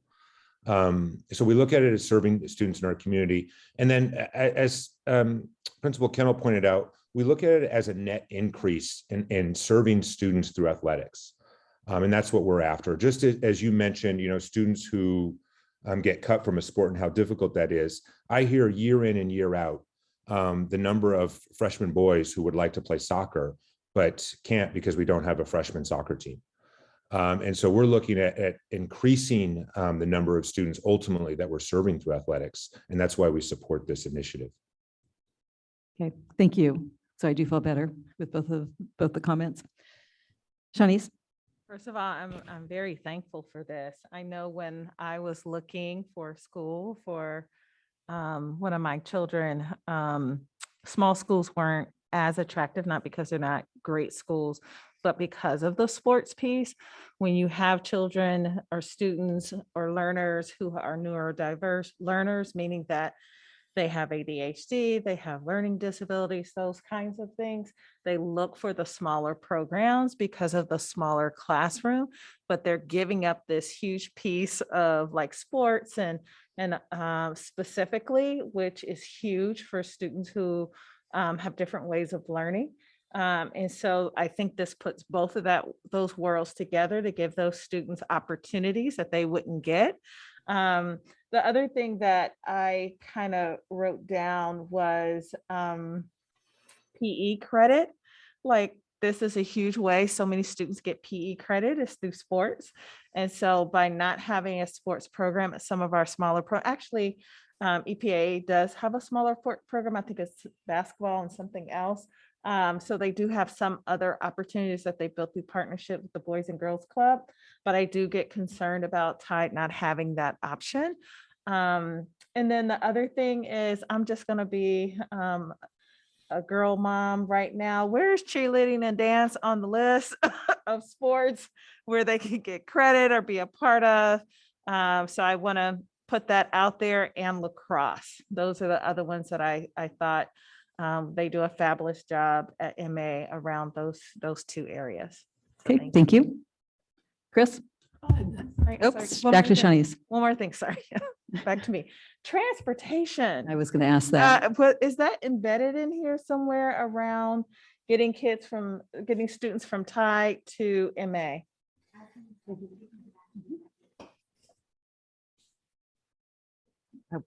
Thank you for asking that.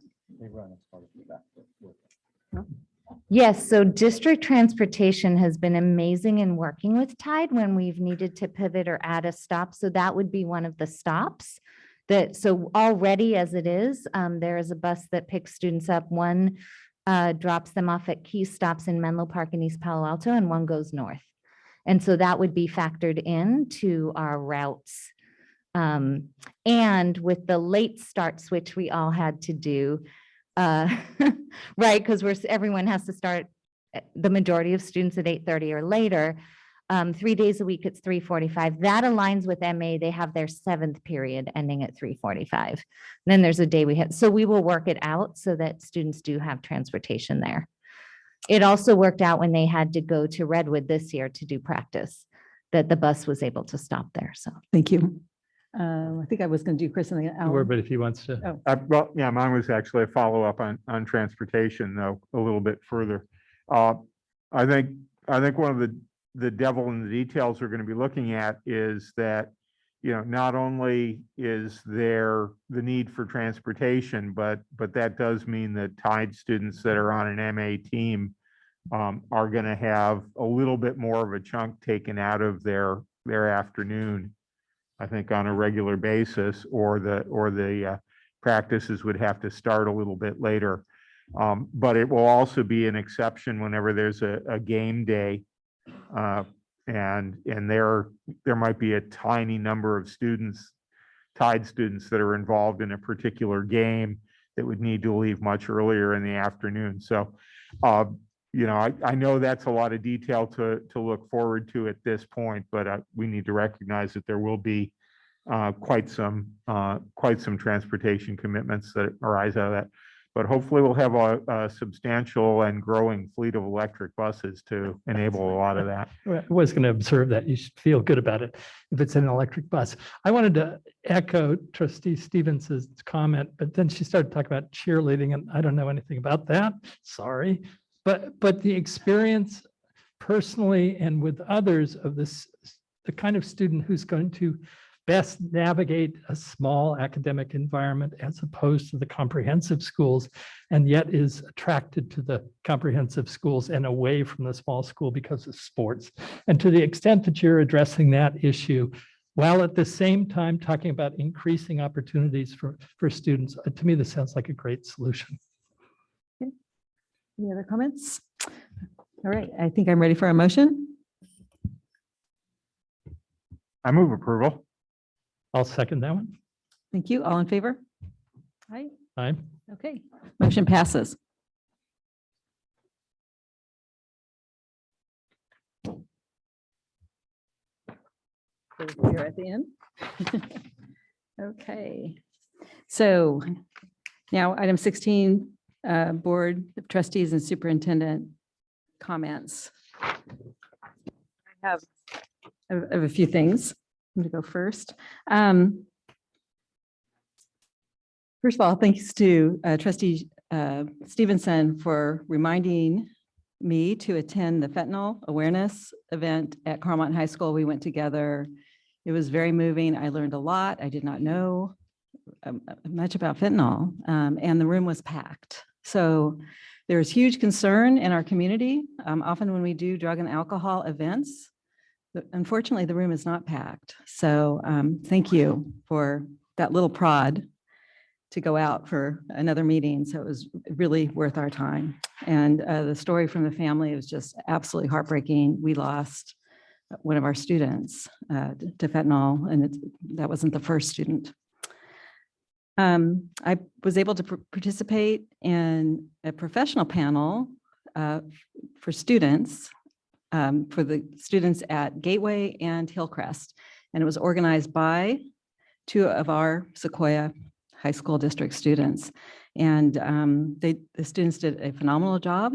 And it really was inspiring for me, it's been a long time with the pandemic. We have not been able to visit those sites. I know we have a visit organized, but it was just, talk about burst of energy to be with kids who are future leaders. So it was that was also very much worth our time. I also wanted to mention, I think it's accidental. All board members don't have their cameras on. And I'm thinking, just as we always want to model what we want to see in the classroom, and I think it's accidental. I don't mean to put anybody on the spot, but when I think we all want to have our cameras on, right? Because I know it's hard for me when I'm working with students as a mentor at one of our schools, and now the students are finally turning their cameras on, but I think that's what teachers go through. It's hard when you just see the blank, the box. And so, because we're supposed to be in front of our community, we should all remember, and maybe I can remind everybody for future meetings, make sure your camera is on. And sometimes we accidentally turn them off. My last comment is, I'm really concerned if we cannot hear public comment. I know I've brought this up before. I think we have to figure out a solution, whether it's our students speaking, our parents speaking. We have to hear every word they're saying. And there has to be, can we call Zoom? Can we do something? I don't think we can just say, we can't do anything about it because there's a lot of public meetings going on. So is there a way to look? Some of them. Huh? You could hear some of them. I really struggle. Am I the only one? I mean, for some of the student comments, I couldn't hear anything. And so to have somebody speaking to us and not being able to hear them, I don't want that to happen again. So does No, anybody have a I solution? agree, it's a problem, let's say, but some of the speakers we could hear clearly. So I don't know. I think it's on the students' Yeah, end. some of the speakers we can hear, and sometimes it's not our system, it's their system, but we will look But into I it. think if we just have a microphone or. Yeah. Uh-huh. It's not our system at all? Yeah, because I was asking them to speak up, right? And it still didn't work. Oh, okay. Oh, you did? Okay. Okay. All right. Other comments? Chinese? I wanted to congratulate Isabel Stead for winning homecoming court. I heard that you won. Thank you. With your daughter. I'm talking about you. I was so excited. I was like, Isabel. So I'm excited about that. Want to acknowledge her. Also, just the college and career signing day. I heard lots of great feedback from all the schools. I think our counselors were a little bit nervous about making sure all the students felt recognized and seen for whatever choices that they are, wherever they are in their life. And so it wasn't over the top, but yet it wasn't like showboating either. And so students, I heard, felt comfortable with that. And hopefully our student trustees can give us more feedback since they're on the ground with all their peers. I think during this time, did we go to World Cafe? Did we talk about that? That we were part of Redwood City together? We went to World Cafe, which is like when students are from the Dream Club at Sequoia are facilitating community building conversations around the city of Redwood City. It actually was pretty inspiring to be there. And then the other piece is when I went to Carmont to the Colin Walker fentanyl training, my heart was just really deeply touched by that. Want to publicly thank his family for sharing their story and bringing the resources together. That foundation has raised $100,000, $50,000 going to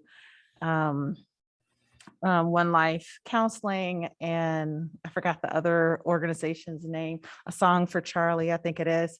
So I'm pretty inspired that they took their pain and really turned it into an education moment. And I would strongly suggest we all think about the fentanyl issue, and it typically is laced in marijuana and some other items or prescription drugs that are being sold online through Snapchat. So just keeping that a part of our DNA for right now. And then just also we went to the Progress Seminar. So I wanted to thank you all for that. That was a different experience. And so I wanted to thank you all for inviting me. And then the last thing is I was on the Children's Health Council's fundraising breakfast, sharing my story as a parent of neurodiverse learners. And it was actually pretty inspiring to hear about the work that they are doing and really doing some work around transitional age youth who are looking for more mental health support as they transition out of high school and going into college. So it's not unusual. So I wanted to just make sure that you know, Dr. Chacon, that there are others who are thinking about those transition years. So it was an honor to be on there. So thank you. Thank you for that report. Dr. Williams, did you have comments? Thank you, Madam President. I just wanted to echo just the gratitude and the excitement in terms of our inaugural district-wide college and career signing day. It was wonderful to be able to celebrate the seniors as they announced their intentions, and then you just felt their energy and how they were excited. Many were looking forward to graduating and immediately moving on.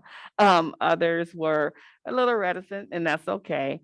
But all in all, I just want to send a shout out to all of our amazing teachers, leaders, school leaders, and staff members who have supported the class of 2022 as they have moved through distance learning and back to in-person learning.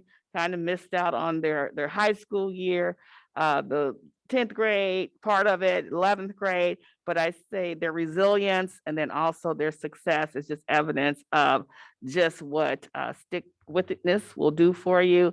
And I just appreciate everyone and all of them. So kudos to the class of 2022. And thank you to all the staff members who made that day possible. That was a lot of detail in that day. Okay, Rich? I guess I'll call it an information request. We're looking at potentially a bond project and doing construction at the sites, and connected, I'm interested in looking at projections for enrollment at each of the 4 sites, say maybe 4 or 5 years forward, whatever we have, and also data about open enrollment and from which boundary areas to which boundary areas, like how much movement we have. So we can look at the expected enrollments at each of the sites, I don't know, 4 years from now or 5 years from now. And and once we have that information, then see if there's if it yields any insights. Got it. Thank you. I should probably go to Chris because I think he needs to catch a plane. Did you have anything to say? I'm still good, but I'll take advantage of that just for one item related to the board's interest in data plans, tracking students from K or pre-K even through college, which I understand this is kind of a year of gathering information and study. I'm wondering whether the board would be interested in hearing what's happening at the county or the state level on those projects. Nancy McGee actually suggested, I think it's Jared Prolo. Yeah, I would be interested. Let's see, this is- Okay. So if we could add that to our list Lots of nodding heads. with 5 head nods. Thanks. Unanimous. Ellen? And of course, I want to add a little bit to the college signing day tour. It was fabulous, and to see the atmosphere at every site in the district that was involved there. For me, the question that I engaged with a lot of students on was, why did you choose that school to go to? And I was impressed by the range of answers I got. But every one of them was a student who was looking forward through college to their adult life and talking about why that college was the right next step to move them forward there. And to me, that is such a huge reflection of the college and career readiness emphasis that we've been talking about throughout the district. To really see students coming out with that fully in mind. In past years, I've had a strong sense of, I got to get across that finish line, walk across the stage, get the diploma, and get into that big name college. And that was kind of the end of the horizon often. And I didn't hear any sense of that this year. I have so much greater confidence in what these students are going to be poised to take out of their college years by the way they're poised to go into them today. And I'm really, that was a huge feedback point for me of how much this district is on the right path in the work that we're doing there. And again, on that basis too, kudos to the class of 22. This is also a huge range of year-end activities across our schools. We've all got our calendars full of different things we're going to. I regret missing Carlmont High School concert this evening, but there are two more on Thursday and Friday that I will be going to. We just completed on last night, the last meeting for this year of the Student-Led Sustainability Committee that President Dubois and I have been part of. The work led by the students and supported by key staff has been phenomenal. I know they're working to bring a presentation to Principals Council and then hopefully to the board before the end of the year. They have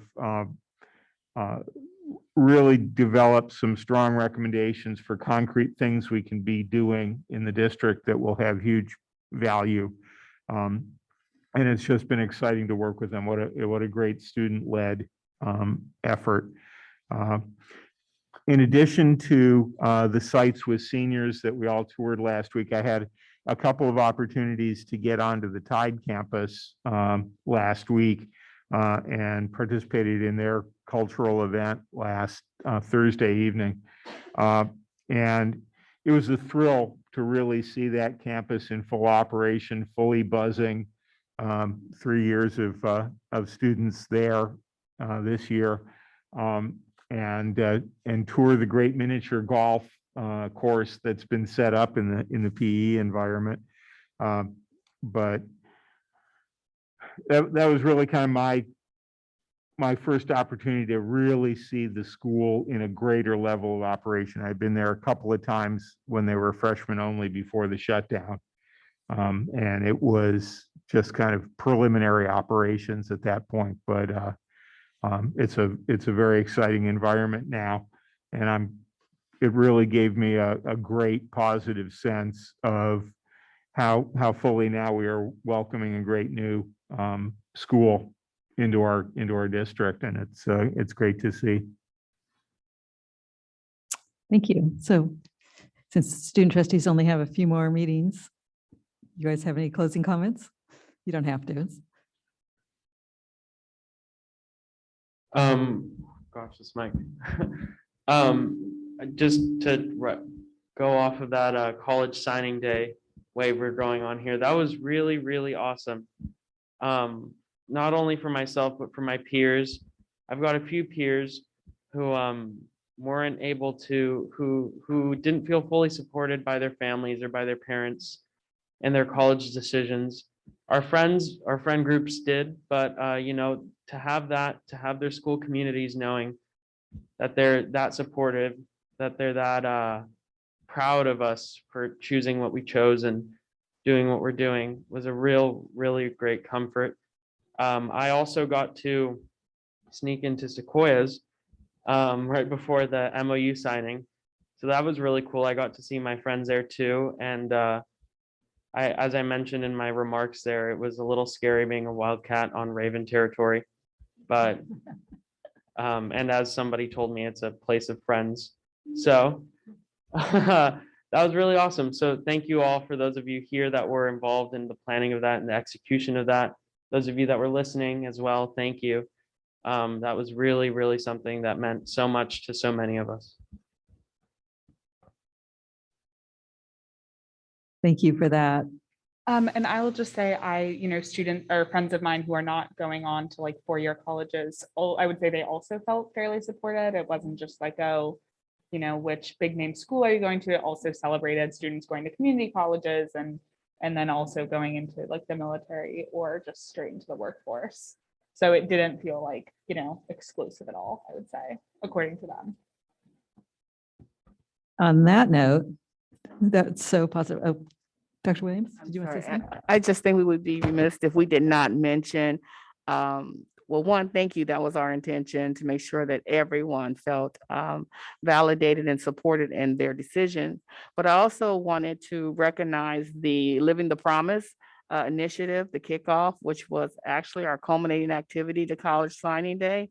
And just shout out to Mike Claire, Chancellor of San Mateo Community College District, Maurice Goodman, Board of Trustees, San Mateo Community College District, Dr. Jamila Moore, Vice President of Student Affairs and Enrollment for San Francisco State University, Dr. Kathy Sandine, President of the California State University East Bay. And then also we have a partnership as well with Ravenswood. And then, so everyone was there to sign and to execute the MOU and the Living the Promise, which means greater support for our students in terms of CTE pathways and to support them in their future endeavors, be it a 4-year college, a 2-year college, the trades, going into the military. Know that we are here with an abundant amount of support. So just wanted to give a shout out and kudos. And kudos to my bosses, the Board of Trustees, for hanging in there the entire day on the bus, on the tour. We had a great time. So thank you very much. That's it for me. Okay, and on that very high note, can I have a motion to adjourn this meeting? So moved. In a second? Second. Okay, all in favor? Meeting is adjourned. Yeah, crazy.